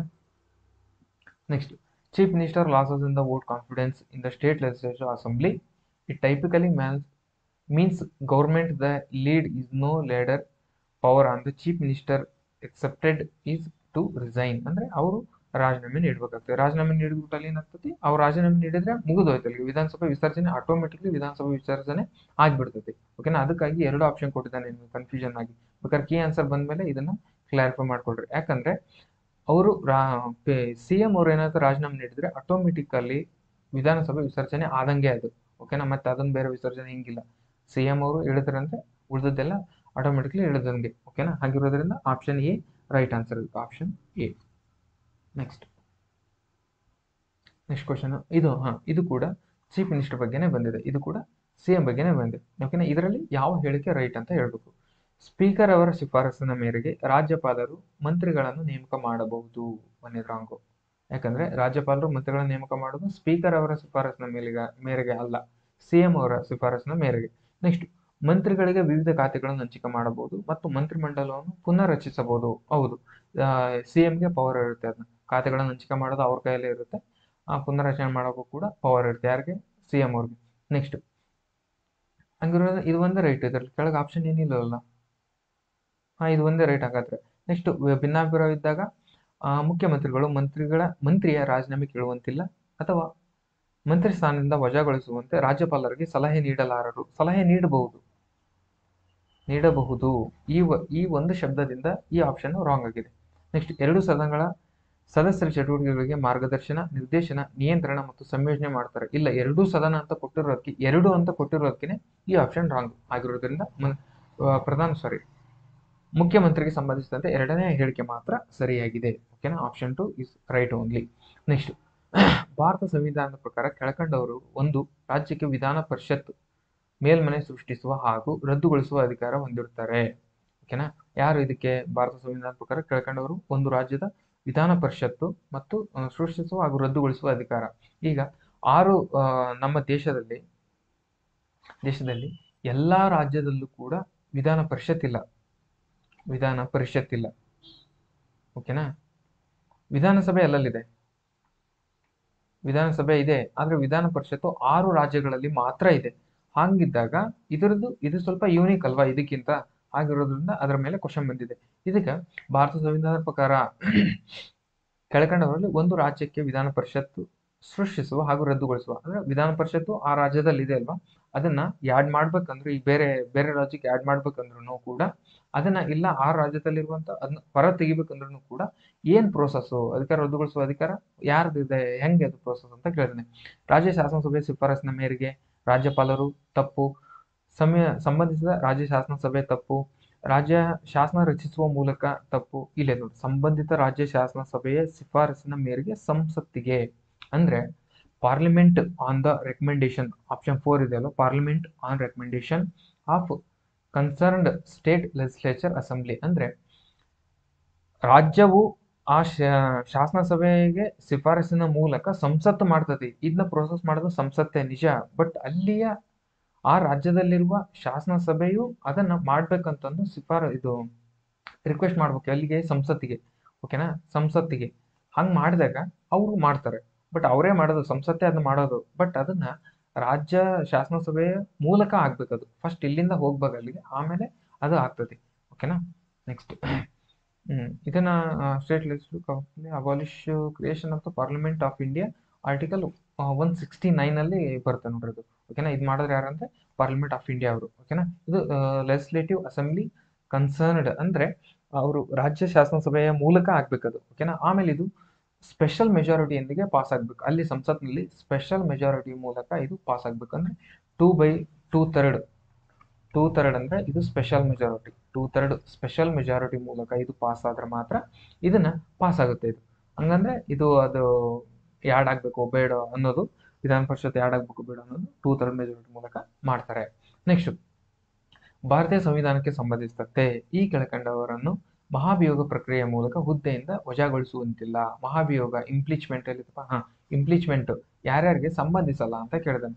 ಇದರಲ್ಲಿ ಏನಂದ್ರೆ ಭಾರತದ ಮುಖ್ಯ ನ್ಯಾಯಾಧೀಶರಿಗೆ ಬರುತ್ತೆ, ಉಚ್ಚ ನ್ಯಾಯಾಲಯದ ಮುಖ್ಯ ನ್ಯಾಯಾಧೀಶರಿಗೂ ಇಬ್ರಿಗೂ ಬರ್ತಪ್ಪ. ಒಟ್ಟು ರಾಷ್ಟ್ರಪತಿ ಇದೇನಿದು ಹೈಕೋರ್ಟ್ ಮತ್ತು ಸುಪ್ರೀಂ ಕೋರ್ಟ್ ಇಬ್ರಿಗೂ ಬರುತ್ತೆ ಇದು. ಓಕೆನಾ, ಇಲ್ಲಿ ಮುಖ್ಯ ನ್ಯಾಯಾಧೀಶರು ಅಂತಾನೆ ಕೊಡ್ತಾರೆ, ಇಬ್ರಿಗೂ ಬರುತ್ತೆ. ಬಟ್ ರಾಜ್ಯಪಾಲರಿಗೆ ಮತ್ತು ಉಪರಾಷ್ಟ್ರಪತಿ ಅವ್ರಿಗೆ ಬರಲ್ಲ. ಬಟ್ ಇವನು ಕೀ ಆನ್ಸರ್ ಏನ್ ಬಿಡ್ತಾರ ಅಂತ ನನಗೆ ಗೊತ್ತಿಲ್ಲ, ಕ್ಲಾರಿಫೈ ಮಾಡ್ಕೋಬೇಕು ಅದ್ರ ಬಗ್ಗೆ. ಇದು ಕೀ ಆನ್ಸರ್ ಬಂದ ಮೇಲೆ ನೋಡ್ಕೊಳ್ರಿ ಸರಿಗೆ. ರಾಜ್ಯಪಾಲರದ್ದು ಯಾಕಂದ್ರೆ ಇದು ರಾಷ್ಟ್ರಪತಿ ಮೂಲಕ ಆಗ್ತದೆ ಇದು. ಓಕೆನಾ, ರಾಷ್ಟ್ರಪತಿ ಅವರು ತೆಗೆದಾಕ್ತಾರೆ ಇದನ್ನ. ಓಕೆನಾ, ಆಮೇಲೆ ಉಪರಾಷ್ಟ್ರಪತಿದು ಏನಾಗ್ತದೆ ಅಂದ್ರೆ ಲೋಕಸಭೆ ರಾಜ್ಯಸಭೆಯಲ್ಲಿ ಮೂಲಕ ಆಗ್ತದೆ ಇದು. ರಾಜ್ಯಸಭೆ ಮೂಲಕ ತೆಗೆದಾಕೋ ಪ್ರೋಸೆಸ್ ಉಪರಾಷ್ಟ್ರಪತಿಯದು ಇರುತ್ತೆ, ರಾಜ್ಯಪಾಲರನ್ನು ತೆಗೆದಾಕೋದು ರಾಷ್ಟ್ರಪತಿ ಮೂಲಕ ಇರುತ್ತೆ. ಬಟ್ ಇದನ್ನ 2 ಆಪ್ಷನ್ ಹಿಂಗ್ ಕೊಟ್ಟಿದ್ದಾನೆ, ಅದಕ್ಕೆ ರೈಟ್ ಆನ್ಸರ್ ಕೀ ಆನ್ಸರ್ ಏನ್ ಮಾಡ್ತಾರೆ ನೋಡ್ಬೇಕು. ಇಲ್ಲೇ ಇದೆ ನೋಡ್ರಿ, article 67 sub class B state vice president may be ಅದನ್ನ ಮೆಜಾರಿಟಿ ಮೂಲಕ ಇದನ್ನ ಅವರು ರಾಜ್ಯಸಭಾದ ಮೆಜಾರಿಟಿ ಮೂಲಕ ಮೆಂಬರ್ಸ್ ಆಫ್ ಇಲ್ಲೇ ನೋಡ್ರಿ, ರಾಜ್ಯಸಭಾದ ಮೆಜಾರಿಟಿ ಮೂಲಕ 14 ದಿನ ಅವ್ರಿಗೆ ನೋಟಿಸ್ ಕೊಟ್ಟು ಅದ್ರ ಮೂಲಕ ಅದನ್ನ ತೆಗೆದಾಕ್ತಾರೆ. ಯಾರನ್ನ? ಉಪರಾಷ್ಟ್ರಪತಿಯವ್ರನ್ನ. ಓಕೆನಾ, ಬಟ್ ಇಲ್ಲಿ ರಾಜ್ಯಪಾಲರದ್ದು ಏನಂದ್ರೆ ದ ಗವರ್ನರ್, ಇಲ್ಲೇ ಗವರ್ನರ್ ರಿಮೂವ್ಸ್. ಓಕೆನಾ, ಇಂಪ್ಲೀಚ್ಮೆಂಟ್ ಪ್ರೆಸಿಡೆಂಟ್ ಅವರು ತೆಗೆದಾಕ್ತಾರೆ, ಇಲ್ಲೇ ಪ್ರೆಸಿಡೆಂಟ್ ಅವರು. ಬಟ್ ಇಲ್ಲಿ ಅದು ಆದ್ರ 2 ಕೊಟ್ಟಿದ್ದಾನೆ, ಬಟ್ ಅದು ಕೀ ಆನ್ಸರ್ ಬಿಡೋವರೆಗೂ ನೋಡೋಣ ಅದು ಒಂದು. ಓಕೆನಾ, ಕೀ ಆನ್ಸರ್ ಬಿಟ್ಮೇಲೆ ಇನ್ನೊಂದ್ಸಲ ಕ್ಲಾರಿಫೈ ಮಾಡ್ತೀನಿ ಅದ್ರ. ಓಕೆ, ನೆಕ್ಸ್ಟ್ ತಿದ್ದುಪಡಿ ಬಗ್ಗೆ ಕೇಳಿದಾನೆ. ಪ್ರತಿ ಎಕ್ಸಾಮ್ ಅಲ್ಲಿ ಕೂಡ ತಿದ್ದುಪಡಿ ಮೇಲೆ ಫಿಕ್ಸ್ ಇರ್ತದೆ ಕ್ವಶನ್. ಓಕೆನಾ, ಇಲ್ಲಾಲೆ 2-3 ಕ್ವಶನ್ ಬಂದ್ಬೋದು ಈಗ ತಿದ್ದುಪಡಿ ಮೇಲೆ ಫಿಕ್ಸ್ ಇರ್ತದೆ ಕ್ವಶನ್, ಅನ್ ಬಿಡೋಂಗಿಲ್ಲ. ಓಕೆನಾ, ಕೆಳಕಂಡ ಭಾರತೀಯ ಸಂವಿಧಾನಕ್ಕೆ ತಿದ್ದುಪಡಿ ರಾಷ್ಟ್ರೀಯ ಹಿಂದುಳಿದ ವರ್ಗಗಳ ಆಯೋಗ. ನಾನು ಪ್ರತಿ ಸರಿ ಹೇಳ್ತಿದ್ದೀನಿ, ನಮ್ಮ 100 ಡೇ ಟಾರ್ಗೆಟ್ ಸ್ಟೂಡೆಂಟ್ಸ್ ಯಾರ್ಯಾರು ಇರ್ತಾರೆ ಅವ್ರಿಗೆಲ್ಲ ಹೇಳ್ತೀನಿ ನಾನು. ಕೊನೆಯ 100ರಿಂದ 106ನೇ ತಿದ್ದುಪಡಿ ಇಂಪಾರ್ಟೆಂಟು, ಆಮೇಲೆ 44 ಇಂಪಾರ್ಟೆಂಟು, 42 ಇಂಪಾರ್ಟೆಂಟು, ಆಮೇಲೆ 73, 74 ಇವೆಲ್ಲ ಇಂಪಾರ್ಟೆಂಟು. ಆಮೇಲೆ 7ನೇ ತಿದ್ದುಪಡಿ ಬಗ್ಗೆ ಕೂಡ ಕೇಳ್ಬಿಟ್ಟ ಮೊನ್ನೆ ಎಕ್ಸಾಮ್ ಅಲ್ಲಿ. ಹೀಗಿರೋದ್ರಿಂದ 100ರಿಂದ 106 ಇವು ಮಾತ್ರ ಮೋಸ್ಟ್ ಇಂಪಾರ್ಟೆಂಟ್ ಇವು. ಓಕೆನಾ, most important, very very important ಅಂತಾರಲ್ವ ಹಾಗೆ. ಯಾಕಂದ್ರೆ ರೀಸೆಂಟ್ ಆಗಿರುವಂತ ತಿದ್ದುಪಡಿಗಳು, ಅದ್ರ ಮೇಲೆ ಕ್ವಶನ್ಸ್ ಬರೋ ಚಾನ್ಸಸ್ ಜಾಸ್ತಿ ಇರುತ್ತೆ. ಓಕೆನಾ, ಈಗೇನ್ ಕೇಳಿದ್ರೆ ರಾಷ್ಟ್ರೀಯ ಹಿಂದುಳಿದ ವರ್ಗಗಳ ಆಯೋಗ ಸಾಂವಿಧಾನಿಕ ಸಂಸ್ಥೆ, ಅದ್ರ ಬಗ್ಗೆ ಇದು ಮುಲಾಜಿಲ್ದ 102ನೇ ತಿದ್ದುಪಡಿ ಮೂಲಕ ಇದನ್ನ NCBC ಬರ್ತತಿ, ನ್ಯಾಷನಲ್ NCBC ನ್ಯಾಷನಲ್ ಕಮಿಷನ್ ಬಾ ಬ್ಯಾಕ್ವರ್ಡ್ ಕ್ಲಾಸಸ್ ಬರೋದು 102ನೇ ತಿದ್ದುಪಡಿ 2018. ರೈಟಾ? 2018. ನೆಕ್ಸ್ಟ್ 95ನೇ ತಿದ್ದುಪಡಿ ಅಂತ ಆಪ್ಷನ್ ಅಲ್ಲಿತ್ತು. ಹಾಗಾಗಿ 95ನೇ ತಿದ್ದುಪಡಿ ಏನ್ ಮಾತಾಡುತ್ತೆ ಅಂದ್ರೆ SC ST ರಿಸರ್ವೇಶನ್, SC STಗೆ 10 ವರ್ಷ ಎಕ್ಸ್ಟೆಂಡ್ ಮಾಡೋದು ಮಾತಾಡುತ್ತೆ. ಇದು 2009ರಲ್ಲಿ ಆಗ್ತೈತಿ 95ನೇ ತಿದ್ದುಪಡಿ. 10 ವರ್ಷ ಎಕ್ಸ್ಟೆಂಡ್ ಮಾಡೋದ್ರ ಬಗ್ಗೆ ಮಾತಾಡುತ್ತೆ. ಅಷ್ಟೇ ಸಿಂಪಲ್ ಅದು ಬಿಟ್ಬಿಡಿ. ನೆಕ್ಸ್ಟ್ 65ನೇ ತಿದ್ದುಪಡಿ ಏನ್ ಮಾಡ್ತೈತಿ, ಇದು ಕೂಡ SC ST ಬಗ್ಗೆನೇ ಮಾತಾಡ್ತದೆ ನೋಡ್ರಿ. National commission for SC multi member national commission for STs, ಓಕೆನಾ, ಅದು ಕೂಡ SC ST ಬಗ್ಗೆನೇ ಮಾತಾಡುತ್ತೆ, ಸ್ಥಿರ ಹಕ್ಕುಗಳ ಬಗ್ಗೆ. 102ನೇದು national commission for backward classes, ಇದು NCBC, ಇದೇ ಕ್ವಶನ್ ಬಂದಿದ್ದು NCBC ಬಗ್ಗೆ ಮಾತಾಡೋದು 2018ರಲ್ಲಿ ಆಗ್ತದೆ. ಓಕೆನಾ. 338B ಈ ವಿಧಿನ ಸೇರಿಸ್ತಾರೆ. 338 ಇರುತ್ತೆ, ಆಮೇಲೆ 338A ಬರುತ್ತೆ, ಆಮೇಲೆ 338B ಬರುತ್ತೆ. ಇದು 338 SC, 338A ST, 338B OBC. ಒಂದು ನಿಮಿಷ ಕ್ಲೀನಾಗಿ ಬರುತ್ತೇನೆ.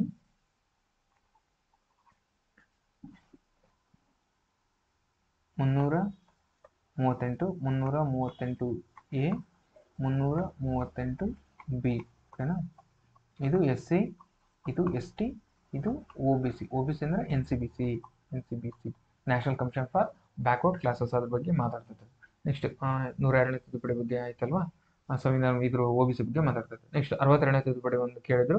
62ನೇ ತಿದ್ದುಪಡಿ ಯಾವುದ್ರ ಬಗ್ಗೆ ಮಾತಾಡ್ತದೆ, extension of reservation more than 10 years. ಇದು ಕೂಡ SC ಆಂಗ್ಲೋ ಇಂಡಿಯನ್ಸ್ ಬಗ್ಗೆ ಮಾತಾಡ್ತೈತಿ. Anglo Indians plus SC ST ಬಗ್ಗೆ ಮಾತಾಡ್ತೈತಿ, ಓಕೆನಾ. ನೆಕ್ಸ್ಟ್ 62 ಅದೇ ಇದು ಯಾವ ಸ್ಲೈಡ್ ಇದು ಅಲ್ಲ. ನೆಕ್ಸ್ಟ್ ಭಾರತ ಸಂವಿಧಾನದನ್ವಯ ಭಾರತದ ಲೆಕ್ಕ ನಿಯಂತ್ರಕ, CAG ಬಗ್ಗೆ ಕ್ವಶನ್ ಬಂದಿದೆ, ಓಕೆನಾ. CAG ಬಗ್ಗೆ ಇದು ನೋಡ್ಬಿಟ್ಟು ಆಡಿಟರ್ ಅಂಡ್ ಜನರಲ್ ಅವ್ರ ಬಗ್ಗೆ ಕ್ವಶನ್ ಬಂದಿದೆ. ಕ್ವಶನ್ ಆಪ್ಷನ್ ಏನಿದೆ, ಇಷ್ಟು A 1 2 3 4 5 ಆಪ್ಷನ್ ಕೂಡ ಕೊಡ್ತಿದ್ದಾನೆ ನಿಮಗೆ. 5ರಲ್ಲಿ ಯಾವ್ದು ರೈಟ್ ಈಗ ಮತ್ತೆ ಕೆಳಗೆ ಹೊಂದಿಸಿ ಬರೋ ಇದ್ರ ಕೊಟ್ಟಿದ್ದಾನೆ ಆಪ್ಷನ್ ಯಾವ್ಯಾವ ಕರೆಕ್ಟ್ ಅಂತಂದು. ಏನಿದೆ ರೈಟ್ ಆರ್ ರಾಂಗ್, ಸರಿಯಾದ, ಕರೆಕ್ಟ್ ಯಾವುದೇ ಅಂತ ನೋಡ್ಬೇಕು. ಒಂದೇದೇನಿದೆ, ಇಡೀ ದೇಶದ ಆರ್ಥಿಕ ವ್ಯವಸ್ಥೆಯನ್ನು ನಿಯಂತ್ರಿಸುತ್ತಾರೆ. ಒಂದೇದು, ಇಡೀ ದೇಶದ ಆರ್ಥಿಕ ವ್ಯವಸ್ಥೆಯನ್ನು ನಿಯಂತ್ರಿಸ್ತಾರೆ. ಹೌದು, CAG ಅವ್ರದ್ದು ಅದೇ ಕೆಲಸ ಆಗಿರ್ತದೆ. ಹಾಗಿರೋದ್ರಿಂದ A ಯಾವ್ಯಾವುದರಲ್ಲಿದೆ ಅದು ರೈಟ್, ಇದರಲ್ಲಿ A ಇಲ್ಲ, ಹಂಗಾಗಿ ನಾನು B ಆಪ್ಷನ್ನ ಕ್ವಿಟ್ ಮಾಡ್ತೀನಿ. ಆಮೇಲೆ ಸಾರ್ವಜನಿಕ ಹಣಕಾಸಿನ ರಕ್ಷಕ, ಹೌದು, ಇದು ರೈಟ್ ಆರ್ ರಾಂಗ್, B ಎಲ್ಲದರಲ್ಲಿದೆ, ರೈಟ್ ಅನ್ಕೊಂಡ್ಬಿಡ್ಬೇಕು ಅಷ್ಟೇ. ಯಾಕಂದ್ರೆ ನಿಮಗೆ ಅದು ಆಪ್ಷನ್ ಗೊತ್ತಿಲ್ಲ ಅಂದ್ರೂ ಕೂಡ ರೈಟ್ ಅದು, ಯಾಕಂದ್ರೆ ಎಲ್ಲದರಲ್ಲೇ ಇದೆ ಉಳಿದಿದ್ರಲ್ಲಿ. ನೆಕ್ಸ್ಟ್ ಏನಿದೆ, ಇವರನ್ನು ಭ್ರಷ್ಟಾಚಾರ ಅಥವಾ ಕ್ಯಾಬಿನೆಟ್ ಅವಿಶ್ವಾಸ ನಿರ್ಣಯದ ಮೂಲಕ ಹುದ್ದೆಯಿಂದ ತೆಗೆದು ಹಾಕಬಹುದು. ಇದು ಆಪ್ಷನ್ ರಾಂಗ್ ಇದು, ಯಾಕಂತ ಹೇಳ್ತೀನಿ. C ಯಾವ್ದರಲ್ಲಿದೆ ತೆಗಿಬೇಕಾದ್ರೆ ಈಗ ನಾನು C ಇದರಲ್ಲಿದೆ, ಆಪ್ಷನ್ 4 ಅಲ್ಲಿ C ಇದೆ, ಹಾಗಾಗಿ ನಾನು ಆಪ್ಷನ್ 4 ಟು 2 ತೆಗೆದೆ. ಇವಾಗ ಏನು ಉಳಿದೈತೆ ನನಗೀಗ, ಆಪ್ಷನ್ 1 ಮತ್ತು 3 ಮಾತ್ರ ಉಳಿದೈತಿ. ಆಪ್ಷನ್ A 2ರಲ್ಲಿದೆ, ಈಗ B 2ರಲ್ಲಿದೆ, D ರೈಟ್ ಆರ್ ರಾಂಗ್ ನೋಡ್ಬೇಕು ಈಗ ನಾನು. ಇವರು ಕಾರ್ಯಾಂಗದ ನಿಯಂತ್ರಣದಲ್ಲಿ ಇರುತ್ತಾರೆ, ಇದು ರಾಂಗ್, D ರಾಂಗ್. D ಯಾವ್ದ್ರಲ್ಲಿದೆ ಅಲ್ಲಿ ತೆಗಿಬೇಕು ನಾನೀಗ, ಆಪ್ಷನ್ 1 ತೆಗಿಬೇಕು ನಾನು. ಕಾರ್ಯಾಂಗದಲ್ಲಿ ಇವರು ನಿಯಂತ್ರಣ ಇರೋದಿಲ್ಲ, ಓಕೆನಾ. ಹಾಗಾಗಿ ಇದರಲ್ಲಿ ರೈಟ್ ಆನ್ಸರ್ ಅಂದ್ರೆ ABE, ಇಲ್ಲಿ ಇಂಗ್ಲೀಷಲ್ಲಿ ಗುರುತು ಮಾಡ್ತೀನಿ ನೋಡ್ರಿ, ಆಪ್ಷನ್ 3 ABE, ಇದು ರೈಟ್ ಆನ್ಸರ್ ಈಗ, ಓಕೆನಾ. ಎವಲ್ಯೂಷ್ ಮಾಡ್ತೀನಿ. Option 3 ABE right. ಈ ನಾನು ಓದೇ ಇಲ್ಲ, ಬಟ್ ಅದು ರೈಟ್ ಅಂತ ಹೇಳ್ತಿದ್ದೀನಿ. ಯಾಕಂತ ಅಂದ್ರೆ 3ರಲ್ಲೂ 4 ಆಪ್ಷನ್ ಅಲ್ಲೂ ಕೂಡ ಕೊಟ್ಬಿಟ್ಟಿದ್ದಾನೆ, ನೀವು ಓದೋ ಅವಶ್ಯಕತೆನೇ ಇಲ್ಲ ಅದನ್ನ. ಓಕೆನಾ. 4ರಲ್ಲಿ ಕೊಟ್ಟಾಗ ಅದನ್ನ ಓದೋ ಅವಶ್ಯಕತೆ ಇಲ್ಲ, ಅದು ರೈಟ್ ಆರ್ ರಾಂಗ್ ನೀವು ತಲೆ ಕೆಡಿಸ್ಕೋಬೇಡ್ರಿ, ಅದು ರೈಟ್ ಅಷ್ಟೇ. ಯಾಕಂದ್ರೆ 4ರಲ್ಲಿ ಕೊಟ್ಬಿಟ್ಟಾನಂದ್ರೆ ರೈಟ್, ಅದು ಬೇಕಂದ್ರೆ ಓದಂದ್ರೆ ಓದ್ಬಿಡ್ತೀನಿ. ಇವರು ಸರ್ಕಾರದ ಆರ್ಥಿಕ ವ್ಯವಹಾರಗಳನ್ನು ಪರಿಶೀಲನೆ ನಡೆಸುವ ಹಾಗೂ ಆ ಪರಿಶೀಲನೆಯ ವರದಿಯನ್ನು ಶಾಸಕಾಂಗದ ಮುಂದೆ ಸಲ್ಲಿಸುವ ಅಧಿಕಾರ ಹೊಂದಿರ್ತಾರೆ, ಅಷ್ಟೇ ಅದು, ಓಕೆನಾ. ನೆಕ್ಸ್ಟ್ CAG ಯಾರು, ಇದ್ರ ಬಗ್ಗೆ ಗ್ಲಾನ್ಸ್ ಮಾಡೋದಾದ್ರೆ, CAG 148ನೇ ವಿಧಿ ಅಡಿಯಲ್ಲಿ ಸಾಂವಿಧಾನಿಕ ಪ್ರಾಧಿಕಾರವಾಗಿದೆ. ಅವರು ಭಾರತ ಸರ್ಕಾರ ಮತ್ತು ರಾಜ್ಯ ಸರ್ಕಾರಗಳ ಎಲ್ಲಾ ಸ್ವೀಕೃತಿಗಳು ಮತ್ತು ವೆಚ್ಚಗಳನ್ನು ಲೆಕ್ಕ ಪರಿಶೋಧನೆ ಮಾಡ್ತಾರೆ. ಅವರು ಸರ್ಕಾರಿ ಕಂಪನಿ, ಸ್ವಾಯತ್ತತೆ ಮತ್ತು ಸಾರ್ವಜನಿಕ ವಲಯದ ಉದ್ಯಮಗಳನ್ನು ಸಹ ಲೆಕ್ಕ ಪರಿಶೋಧನೆ ಮಾಡುತ್ತಾರೆ, ಓಕೆನಾ. ಹಾಗಾಗಿ 3ನೇ ಆಪ್ಷನ್ ನೋಡಿದ್ರೆ, ಹಾಗಾಗಿ ಏನಂದ್ರೆ ಅವರು ಸಾರ್ವಜನಿಕ ಹಣದ ರಕ್ಷಕ ಅಂತಂದು ಹೇಳೋಕೆ ಅಡ್ಡಿ ಇಲ್ಲ ನಾವು. ಯಾಕಂದ್ರೆ ಇಲ್ಲಿ ಹೇಳಿದ್ರು ಅವರು ಸರ್ಕಾರಿ ಕಂಪನಿ, ಸ್ವಾಯತ್ತ ಕಂಪನಿ ಮತ್ತು ಸಾರ್ವಜನಿಕ ವಲಯದ ಉದ್ಯಮಗಳನ್ನು ಕೂಡ ಅವರು ಲೆಕ್ಕ ಪರಿಶೋಧನೆ ಮಾಡ್ತಾರೆ. ನೆಕ್ಸ್ಟ್ ಏನಿದೆ, ಕಾರ್ಯಾಂಗದ ಮೇಲೆ CAG ಅವರ ನಿಯಂತ್ರಣವಿದೆಯೇ, ಇಲ್ಲ, ಇದೇ ಆಪ್ಷನ್. ಇದು ನಿಮ್ಗೆ ಗೊತ್ತಿದ್ರೆ ಮುಗಿದೋಗ್ತಿಲ್ಲ, ನಿಯಂತ್ರಣವಿದೆಯೇ ಇಲ್ಲ, ಆಪ್ಷನ್ 3. ಆಪ್ಷನ್ 4 ಏನಿದೆ, ಇದು ನಿಯಂತ್ರಣ D ಇಲ್ಲ, ಓಕೆನಾ. D ಯಾವ್ಯಾವ್ದ್ರಲ್ಲಿ ತೆಗೆದ್ಬಿಡ್ಬೇಕು, D ಇಲ್ಲಿದೆ. ನಿಮಗೆ D ಒಂದು ಆಪ್ಷನ್ ರಾಂಗ್ ಅಂತ ಗೊತ್ತಿದ್ರೆ ಉಳಿದ ಆಪ್ಷನ್ ನೀವು ನೋಡೋದೇ ಬೇಡ, ಅದಕ್ಕಿಂತ ಈಸಿ ಐತೆ ನೋಡ್ರಿ. ಪ್ರೀವಿಯಸ್ ಇಯರ್ ಇದು ಕ್ವಶನ್ಸ್ ಬಿಡಿಸೋದು ಮಜಾ, ಸ್ವಲ್ಪ ಕಲಿಬೇಕಷ್ಟೇ ಟ್ರಿಕ್ಸ್, ಓಕೆನಾ. ಇದು ನೋಡ್ರಿ, ಈಗ D ರಾಂಗ್, ಈಗ ನನಗೆ D ರಾಂಗ್ ಅಂತ ಗೊತ್ತಾಯ್ತು. ಡಿ ರಾಂಗ್ ಅಂತ ಗೊತ್ತಾಯ್ತಾ. ಡಿ ಯಾವುದರಲ್ಲಿದೆ? ಇದರಲ್ಲಿದೆ. ಡಿ ಇದರಲ್ಲಿದೆ, ಇದರಲ್ಲಿದೆ. Option 3 right. ಮುಗಿದು ಹೋಯ್ತು ಅಲ್ಲಿಗೆ. ಓಕೆನಾ? ಅದಕ್ಕೆ ಇಷ್ಟು ಓದ್ರಿ ಒಂದ್ಸರಿ. ಇಲ್ಲಾಂದ್ರೆ ಈ ಥರ ಟ್ರಿಕ್ಸ್ ಯೂಸ್ ಮಾಡಬೇಕು. ಯಾಕಂದರೆ ಇಷ್ಟು ಕ್ವಶನ್ಸ್ ಓದ್ಕೊಂಡು ಕುಂತ್ರೆ ಎಕ್ಸಾಮ್ಗೆ ಟೈಮ್ ಆಗಿಬಿಡ್ತದೆ. ಹಾಗಾಗಿ ಓಕೆ. ಸೇಜ್ ಇವರು ಕಾರ್ಯಾಂಗದ ಭಾಗವಾಗಿಲ್ಲ. ಇವರು ಕಾರ್ಯಾಂಗದ ಕ್ರಮಗಳನ್ನು ಲೆಕ್ಕ ಪರಿಶೋಧಿಸುತ್ತಾರೆ. ಇವರ ಕೆಲಸವೇನೆಂದರೆ ಶಾಸಕಾಂಗ ಸಂಸತ್ ಮತ್ತು ವಿಧಾನಸಭೆಗಳಂತೆ ಕಾರ್ಯಗಳಂತೆ ಹೊಣೆಗಾರಿಕೆಯನ್ನು ಖಚಿತಪಡಿಸುವುದಾಗಿರುತ್ತದೆ. ನೆಕ್ಸ್ಟ್, ಸೇಜ್ ಅವರ ಪಾತ್ರ ಲೆಕ್ಕ ಪರಿಶೋಧಕರು. ಇವರು ಸಾರ್ವಜನಿಕ ಹಣ ಸರಿಯಾಗಿ ಬಳಕೆ ಆಗುತ್ತಿದೆ ಇಲ್ಲವೆಂದು ಪರಿಶೀಲನೆ ಮಾಡ್ತಾರೆ. ಇವರು ಸಾರ್ವಜನಿಕ ಹಣದ ರಕ್ಷಕ. ಇದು ಆಪ್ಷನ್ ಅಂತಲ್ವಾ. ನೆಕ್ಸ್ಟ್, ಇವರು ದುರುಪಯೋಗ. ನೆಕ್ಸ್ಟ್, ಸ್ವತಂತ್ರ ಪ್ರತಿಕಾರ. ಇವರು ಕಾರ್ಯಾಂಗದ ನಿಯಂತ್ರಣದಲ್ಲಿಲ್ಲ. ಅಧ್ಯಕ್ಷರಿಂದ ನೇಮಕಗೊಳ್ಳುತ್ತದೆ, ಆದರೆ ಶಾಸಕಾಂಗಕ್ಕೆ ಮಾತ್ರ ವರದಿ ಮಾಡುತ್ತಾರೆ ಇವರು. ಓಕೆನಾ? ನೆಕ್ಸ್ಟ್, ಪ್ರಮುಖ ಅಂಶಗಳೇನು ಸಿಎಜಿ ಅವರ ಬಗ್ಗೆ? ಇವರು ನೀತಿಗಳನ್ನು ರೂಪಿಸುವುದಿಲ್ಲ ಮತ್ತು ಅದನ್ನು ಜಾರಿಗೊಳಿಸುವುದಿಲ್ಲ. ಸ್ಕೀಮ್ಸ್ ಏನೇನು ಇವರು ರೂಪಿಸುವುದಿಲ್ಲ, ಜಾರಿ ಮಾಡೋದಿಲ್ಲ. ಆಮೇಲೆ ಅವರು ಸರ್ಕಾರಕ್ಕೆ, ಸಂಸತ್ತಿಗೆ ವರದಿಯನ್ನು ಮಾಡುತ್ತಾರೆ. ಅವರು ಪ್ರಜಾಪ್ರಭುತ್ವ, ಪರಿಶೀಲನೆ ಮತ್ತು ಸಮತೋಲನಗಳನ್ನು ಖಚಿತಪಡಿಸುತ್ತಾರೆ. ಸಿಎಜಿ ಅವರು ಕಾರ್ಯಾಂಗದ ಮೇಲೆ ನಿಯಂತ್ರಣ ಹೊಂದಿಲ್ಲ. ಇಲ್ಲೇ ಐತೆ ನೋಡ್ರಿ ಪಾಯಿಂಟ್. ಓಕೆನಾ? ಅವರು ಪಾರದರ್ಶಕತೆ ಮತ್ತು ಹೊಣೆಗಾರಿಕೆ ಉತ್ತೇಜಿಸಲು ಕಾರ್ಯಾಂಗದ ಹಣಕಾಸಿನ ಕ್ರಮಗಳನ್ನು ಲೆಕ್ಕ ಪರಿಶೋಧಿಸುವ ಮತ್ತು ಸ್ವತಂತ್ರ ಸಾಂವಿಧಾನಿಕ ಪ್ರಾಧಿಕಾರವಾಗಿರುತ್ತದೆ. ನೆಕ್ಸ್ಟ್, ಹಿಂಗ ಭಾಳ ಐತಿ. ಒಟ್ಟು ಸಿಎಜಿ 148ರಿಂದ 151 ವಿಧಿಗಳ ಬಗ್ಗೆ ಮಾತಾಡ್ತೈತಿ. ಆಮೇಲೆ ಇವ್ರನ್ನ ತೆಗಿಬೇಕಂದ್ರೆ ಸುಪ್ರೀಂ ಕೋರ್ಟ್ ಜಡ್ಜ್ ಪ್ರೋಸೆಸ್ ಏನಿರ್ತಲ್ಲ ಆ ಥರ ತೆಗಿಬೇಕು. ಆಮೇಲೆ ಅವರು ಮಿಸ್ಬಿಹೇವಿಯರ್ ಮಾಡಿದ್ರೆ, ಆಮೇಲೆ ಇನ್ಕೆಪಾಸಿಟಿ, ಅದನ್ನ ಆ ಹುದ್ದೆಗೆ ಅವರು ಇರೋಕೆ ಕೆಪಾಸಿಟಿ ಇಲ್ಲ ಅಂತ ಅಂದಾಗ ಅವ್ರನ್ನ ತೆಗಿಯೋ ಪ್ರೋಸೆಸ್ ಇರ್ತೈತಿ. ಓಕೆನಾ? ನೆಕ್ಸ್ಟ್, ಭಾಳ ಐತಿ ಇದು ಒಟ್ಟು ಸಿಎಜಿ ಬಗ್ಗೆ. ಓಕೆ, ಇದೆಲ್ಲ. ಆಮೇಲೆ ಇವರು ಒಂದ್ಸರಿ ಎಲೆಕ್ಟ್ ಆದ್ಮೇಲೆ ಅವರು ಇಳಿದ್ಮೇಲೆ ನೆಕ್ಸ್ಟ್ ಇನ್ನೊಂದ್ಸರಿ ಅವ್ರನ್ನ ಬೇರೆ ಯಾವುದಕ್ಕೂ ಕೆಲಸಕ್ಕೆ ಜಾಯಿನ್ ಮಾಡ್ಕೊಳ್ಬಾರ್ದು ಅವ್ರನ್ನ. ಓಕೆ. ನೆಕ್ಸ್ಟ್,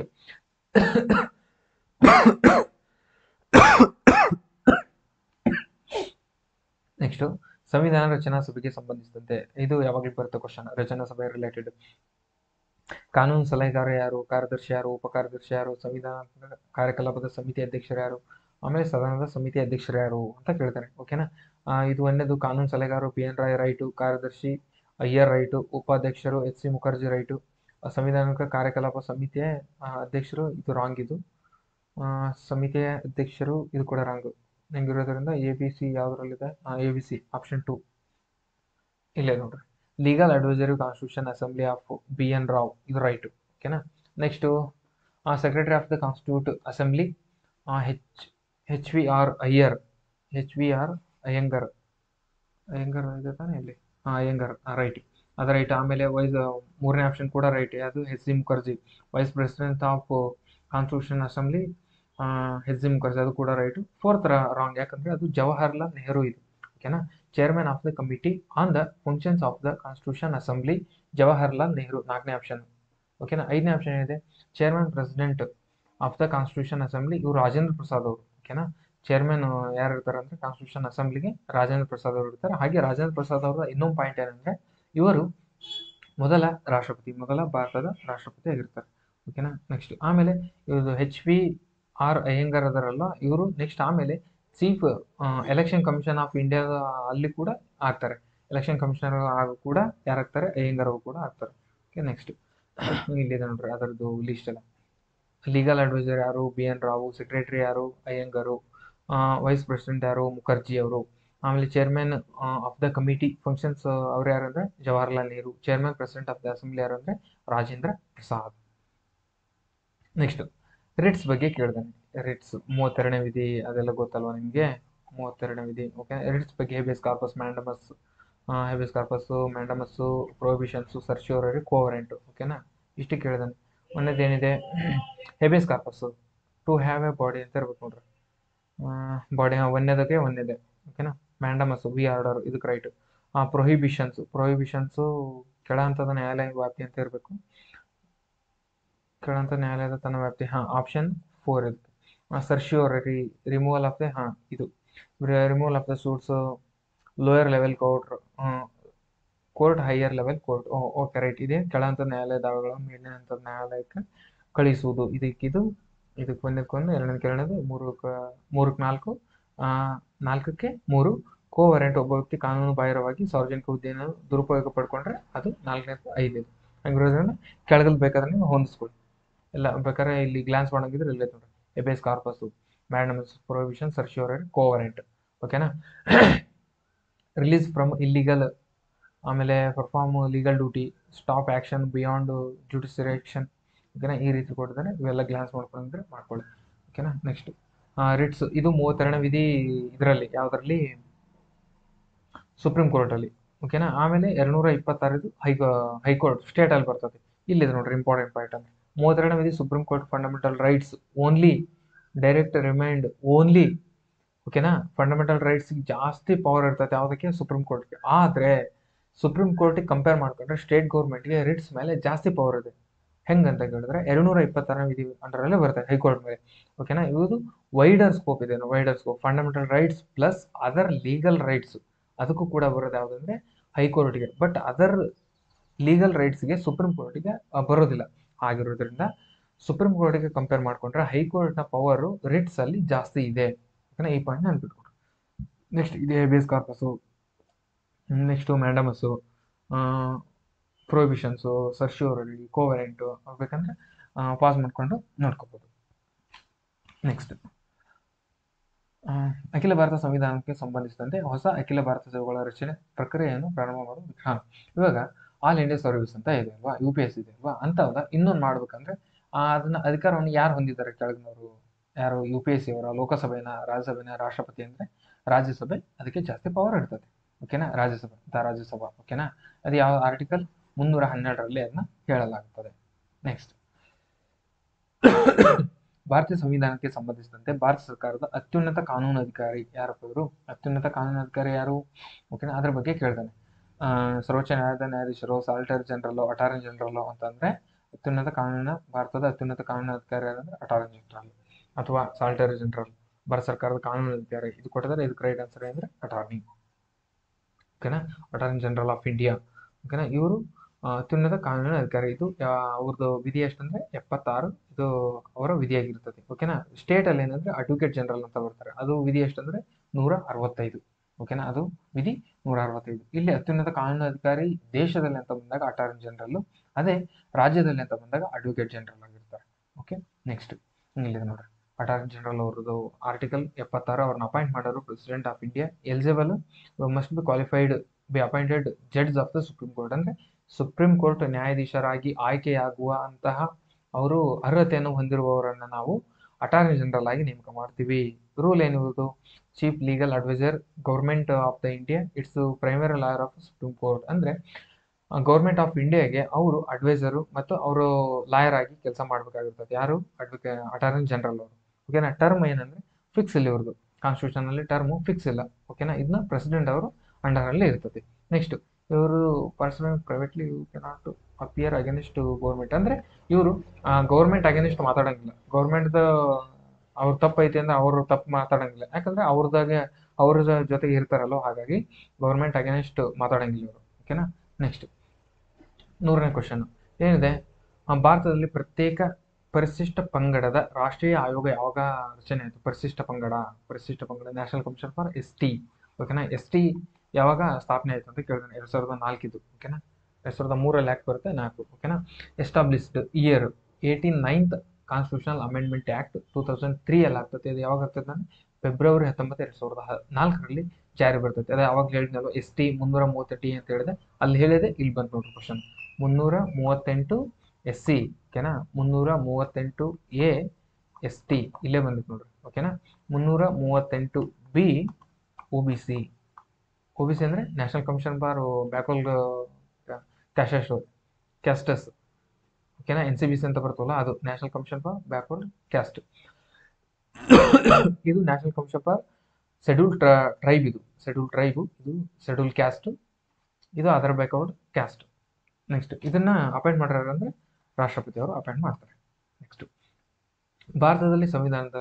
ಭಾರತದ ಸಂವಿಧಾನದಲ್ಲಿ ಉಲ್ಲೇಖಿಸಲಾದ ಮೂಲಭೂತ ಹಕ್ಕುಗಳಲ್ಲಿ ಕೆಳಗಿನವುಗಳಲ್ಲಿ ಯಾವುದು ಸರಿಯಾಗಿಲ್ಲ, ಯಾವ್ದು ರಾಂಗ್ ಇದೆ? ಮೂಲಭೂತ ಹಕ್ಕುಗಳಿಗೆ ಸಂಬಂಧಿಸಿದಂತೆ ಧಾರ್ಮಿಕ ಹಕ್ಕು ಇದೆ, ಸಾಂಸ್ಕೃತಿಕ ಮತ್ತು ಶೈಕ್ಷಣಿಕ ಹಕ್ಕು ಕೂಡ ಇದೆ, ಆಮೇಲೆ ಸಂಚರಿಸುವ ಹಕ್ಕು ಕೂಡ ಇದೆ, ಮತ್ತು ಪರಿಸರ ಸಂರಕ್ಷಣೆ ಮತ್ತು ಸುಧಾರಣೆ ಹಕ್ಕು ಇದೆ. ಯಾವುದರಲ್ಲಿ ಐತೆ ಅಂದ್ರೆ ಫಂಡಮೆಂಟಲ್ ರೈಟ್ ಅಲ್ಲಿ ಇಲ್ಲ, ಇದು DPSP ಯಲ್ಲಿದೆ. ಯಾವುದು? ಪರಿಸರ ಸಂರಕ್ಷಣೆ ಸುಧಾರಣೆ ಹಕ್ಕು. ಓಕೆನಾ, ಇಲ್ಲಿ ರಾಜನೀತಿ ನಿರ್ದೇಶಕ ತತ್ವಗಳು DPSP ಯಲ್ಲಿದೆ. ಯಾವುದು? 48A ವಿಧಿಯಲ್ಲಿ ಹೇಳಲಾಗ್ತದೆ. ಇದನ್ನ ಯಾವಾಗ ಸೇರಿಸಿದ್ರು ಅಂದ್ರೆ 42ನೇ ತಿದ್ದುಪಡಿ ಮೂಲಕ 1976ರಲ್ಲಿ ಸೇರಿಸಲಾಗ್ತದೆ. ಏನು? ರಕ್ಷಿಸಲು ಮತ್ತು ಸುಧಾರಿಸಲು ಅರಣ್ಯಗಳು ಮತ್ತು ವನ್ಯಜೀವಿಗಳನ್ನು ರಕ್ಷಿಸಲು. ಆದ್ದರಿಂದ ಇದು ರಾಜ್ಯವು ಪರಿಸರವನ್ನು ರಕ್ಷಿಸಲು ಮತ್ತು ಸುಧಾರಿಸಲು ದೇಶದ ಅರಣ್ಯ ಮತ್ತು ಜೀವಿಗಳನ್ನು ರಕ್ಷಿಸಲು ಪ್ರಯತ್ನಿಸಬೇಕಂತಂದು DPSP ಯಲ್ಲಿ ಹೇಳಲಾಗ್ತದೆ. ಹಾಗಾಗಿ ಇದು ಫಂಡಮೆಂಟಲ್ ರೈಟ್ ಅಲ್ಲ, ಇದು ರಾಜನೀತಿ ನಿರ್ದೇಶಕ ತತ್ವಗಳಲ್ಲಿ ಬರುತ್ತದೆ. ಓಕೆ, ಆಮೇಲೆ ಇದನ್ನ ನ್ಯಾಯಾಲಯದಲ್ಲಿ ನೇರವಾಗಿ ಜಾರಿಗೊಳಿಸಲು ಸಾಧ್ಯವಿಲ್ಲ, ಅದು ಕೂಡ ಒಂದು ಪಾಯಿಂಟ್. ನೆಕ್ಸ್ಟ್, ಮೂಲಭೂತ ಕರ್ತವ್ಯಗಳು. ಇದು 51A(G) ಅಂಡರಲ್ಲಿ ಬರ್ತದೆ. ಮೂಲಭೂತ ಕರ್ತವ್ಯಗಳಲ್ಲೂ ಬರುತ್ತೆ ಮತ್ತು ರಾಜನೀತಿ ನಿರ್ದೇಶಕ ತತ್ವಗಳಲ್ಲೂ ಬರುತ್ತೆ. ಆದ್ರೆ ಫಂಡಮೆಂಟಲ್ ರೈಟ್ಸ್ ಮೂಲಭೂತ ಹಕ್ಕುಗಳಲ್ಲಿ ಬರಲ್ಲ. ಓಕೆನಾ, ಇದರಲ್ಲಿ 51A(G)42 ಅಲ್ಲಿ ಕೂಡ ಇದೇನ್ ಹೇಳ್ತದೆ ಅಂದ್ರೆ ಅರಣ್ಯಗಳನ್ನ ರಕ್ಷಣೆ ಮಾಡಬೇಕು ಅಂತ ಹೇಳ್ತದೆ. ಮೂಲಭೂತ ಕರ್ತವ್ಯಗಳಲ್ಲಿ ಬರ್ತದೆ, ಆದ್ರೆ ಮೂಲಭೂತ ಹಕ್ಕಲ್ಲ. ಬಟ್ ಕ್ವಶನ್ ಏನ್ ಕೇಳಿದ, ಮೂಲಭೂತ ಹಕ್ಕಲ್ಲ, ಮೂಲಭೂತ ಹಕ್ಕಿನ ಬಗ್ಗೆ ಕೇಳಿದಾನೆ, ಫಂಡಮೆಂಟಲ್ ರೈಟ್ಸ್ ಬಗ್ಗೆ ಕೇಳಿದಾನೆ. ಮೂಲಭೂತ ಹಕ್ಕೆ, ಇದು ಮೂಲಭೂತ ಹಕ್ಕಿ ಅಲ್ಲಂದ್ರೆ ಇದು ಅಲ್ಲ. ಓಕೆನಾ, ಇದು ಬಟ್ ಇದನ್ನ ಜೀವನದ ಹಕ್ಕು ಅದರ ಅಂಡರಲ್ಲಿ ತಗೋಬಹುದು ನಾವು ಅಂತಂದು 2 ಕೇಸಸ್ ಬರ್ತವೆ. ಯಾವುದು ಸುಪ್ರೀಂ ಕೋರ್ಟ್ ಅಲ್ಲಿ ಇದನ್ನ ತಗೊಂಡಿದ್ದಾರೆ. ಯಾವ್ಯಾವ್ದು ಆರೋಗ್ಯಕರ ಪರಿಸರಕ್ಕಾಗಿ ಆರೋಗ್ಯ ಪರಿಸರದ ಹಕ್ಕನ್ನು ಕೂಡ ಸೇರಿಸಬಹುದು ಅಂತಂದು ಸುಭಾಷ್ ಕುಮಾರ್ ವರ್ಸಸ್ ಬಿಹಾರ್ ಕೇಸ್ 1991 ಮತ್ತು MC ಮೆಹ್ತಾ ಪ್ರಕರಣಗಳಲ್ಲಿ ಇದ್ರ ಬಗ್ಗೆ ಮಾತಾಡಲಾಗಿದೆ. ಇದು ಬದುಕುವ ಹಕ್ಕು, ಮಾಲಿನ್ಯ ಮತ್ತು ವಾತಾವರಣ ಬದುಕುವ ಹಕ್ಕು ಬಗ್ಗೆ ಮಾತಾಡ್ತದೆ. ಆರ್ಟಿಕಲ್ 21 ಬಹಳ ಇಂಪಾರ್ಟೆಂಟ್. ಇಲ್ಲಿ ಪುಟ್ಟಸ್ವಾಮಿ, ಒಂದ್ ನಿಮಿಷ, ಪುಟ್ಟಸ್ವಾಮಿ ಕೇಸ್ ಬರ್ತದೆ ನೋಡ್ರಿ. ಪುಟ್ಟಸ್ವಾಮಿ ಕೇಸ್ ಕೂಡ ಆರ್ಟಿಕಲ್ 21 ಬಗ್ಗೆ ಮಾತಾಡ್ತದೆ. ಓಕೆನಾ, ಅದು ಕೂಡ ನೆನ್ಪಿಟ್ಕೊಂಡ್ರೆ. ನೆಕ್ಸ್ಟ್, ಇವು ಮೂರು ಕೂಡ ಯಾವ್ದ್ರ ಬಗ್ಗೆ ಮಾತಾಡ್ತದೆ ಅಂದ್ರೆ ಪರಿಸರದ ಬಗ್ಗೆ ಮಾತಾಡ್ತದೆ. ಓಕೆನಾ, 48A DPSP, 51A sub clause G fundamental duties, 21A ಇದರಲ್ಲಿ ಮೇನ್ ಕಾನ್ಸ್ಟಿಟ್ಯೂಷನ್ ಅಲ್ಲಿ ಇಲ್ಲ, ಬಟ್ ಇದನ್ನ ಜುಡಿಷಿಯರಿ ಅಂದ್ರೆ ಇದರಲ್ಲಿ ಕೋರ್ಟ್ ಅಲ್ಲಿ ಅದರ ಮೂಲಕ ಬಂದಿರೋದ್ರಿಂದ ಫಂಡಮೆಂಟಲ್ ರೈಟ್ಸ್ ಕೂಡ ಇಂಪ್ಲಿಮೆಂಟ್ ಮಾಡ್ಕೊಂಡಿದ್ರು ಅಷ್ಟೇ, ಅದು ಬಟ್ ಫೋಕಸ್ಡ್ ಅಲ್ಲ. ನೆಕ್ಸ್ಟ್ ಕ್ವಶನ್ ಇದೆ, ಭಾರತ ಸಂವಿಧಾನ ಪ್ರಕಾರ ರಾಜ್ಯಪಾಲರನ್ನು ಕೆಳಕಂಡಂತೆ ನೇಮಕ ಮಾಡಲಾಗುತ್ತದೆ. ರಾಜ್ಯಪಾಲರನ್ನು ಕೆಳಕಂಡಂತೆ ನೇಮಕ ಒಂದೇ ರಾಜ್ಯಕ್ಕೆ ನೋ, 2 ರಾಜ್ಯಗಳಿಗೆ ನೋ, 1 ಅಥವಾ ಹೆಚ್ಚಿನ ರಾಜ್ಯಗಳಿಗೆ ರೈಟ್ ಆನ್ಸರ್, 1 ಅಥವಾ ಹೆಚ್ಚಿನ ರಾಜ್ಯಗಳಿಗೆ. ಇದು ಎಷ್ಟನೇ ತಿದ್ದುಪಡಿ ಮೂಲಕ ಬಂತಂದ್ರೆ 7ನೇ ತಿದ್ದುಪಡಿ. 7ನೇ ತಿದ್ದುಪಡಿ ಮೂಲಕ 1 ಅಥವಾ ಹೆಚ್ಚಿನ ರಾಜ್ಯಗಳಿಗೆ ರಾಜ್ಯಪಾಲರನ್ನು ನೇಮಕ ಮಾಡಬಹುದು ಅಂತಂದು 7ನೇ ತಿದ್ದುಪಡಿ ಮೂಲಕ ಆಳಾಗ್ತದೆ. ಓಕೆನಾ, ಇದು ನಾನು ಗವರ್ನರ್ ಅಂತ ಒಂದು ಕಂಪ್ಲೀಟ್ ಒಂದು ಕ್ಲಾಸ್ ಮಾಡಿದ್ದೀನಿ, ಅದರಲ್ಲಿ ಇನ್ ಡೀಟೇಲ್ ಆಗಿ ಇಷ್ಟು ಹೇಳಿದ್ದೀನಿ, ಬೇಕಾದ್ರೆ ಅಲ್ಲಿ ಹೋಗಿ ನೋಡ್ಕೊಳ್ಳಿ. ಓಕೆನಾ, ಅದು ಕ್ವಶನ್ ಇನ್ನೊಂದಿದೆ. ನೆಕ್ಸ್ಟ್ ಒಂದು ನಿಮಿಷ ಇರಬೇಕಂದ್ರೆ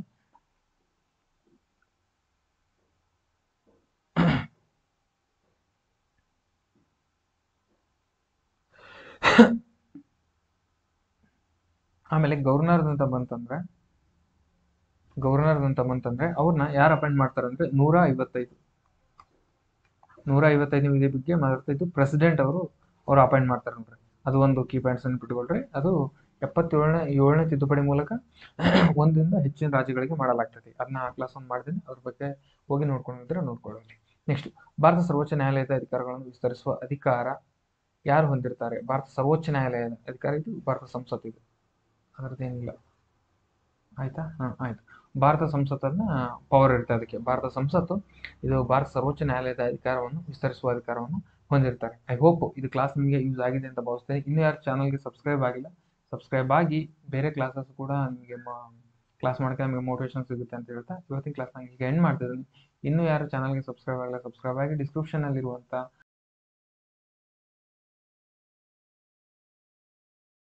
ಹಂಗೆ ನಿಮಗೆ ಕ್ಲಾಸ್ ಅಂತ ಕೂಡ ನೀವು ಕಮೆಂಟ್ ಮಾಡಿ ತಿಳಿಸಿ ಅಂತ ಹೇಳ್ತಾ ಇವತ್ತಿನ ಕ್ಲಾಸ್ನ ಇಲ್ಲಿಗೆ ಎಂಡ್ ಮಾಡ್ತಿದ್ದೀನಿ. Thank you very much.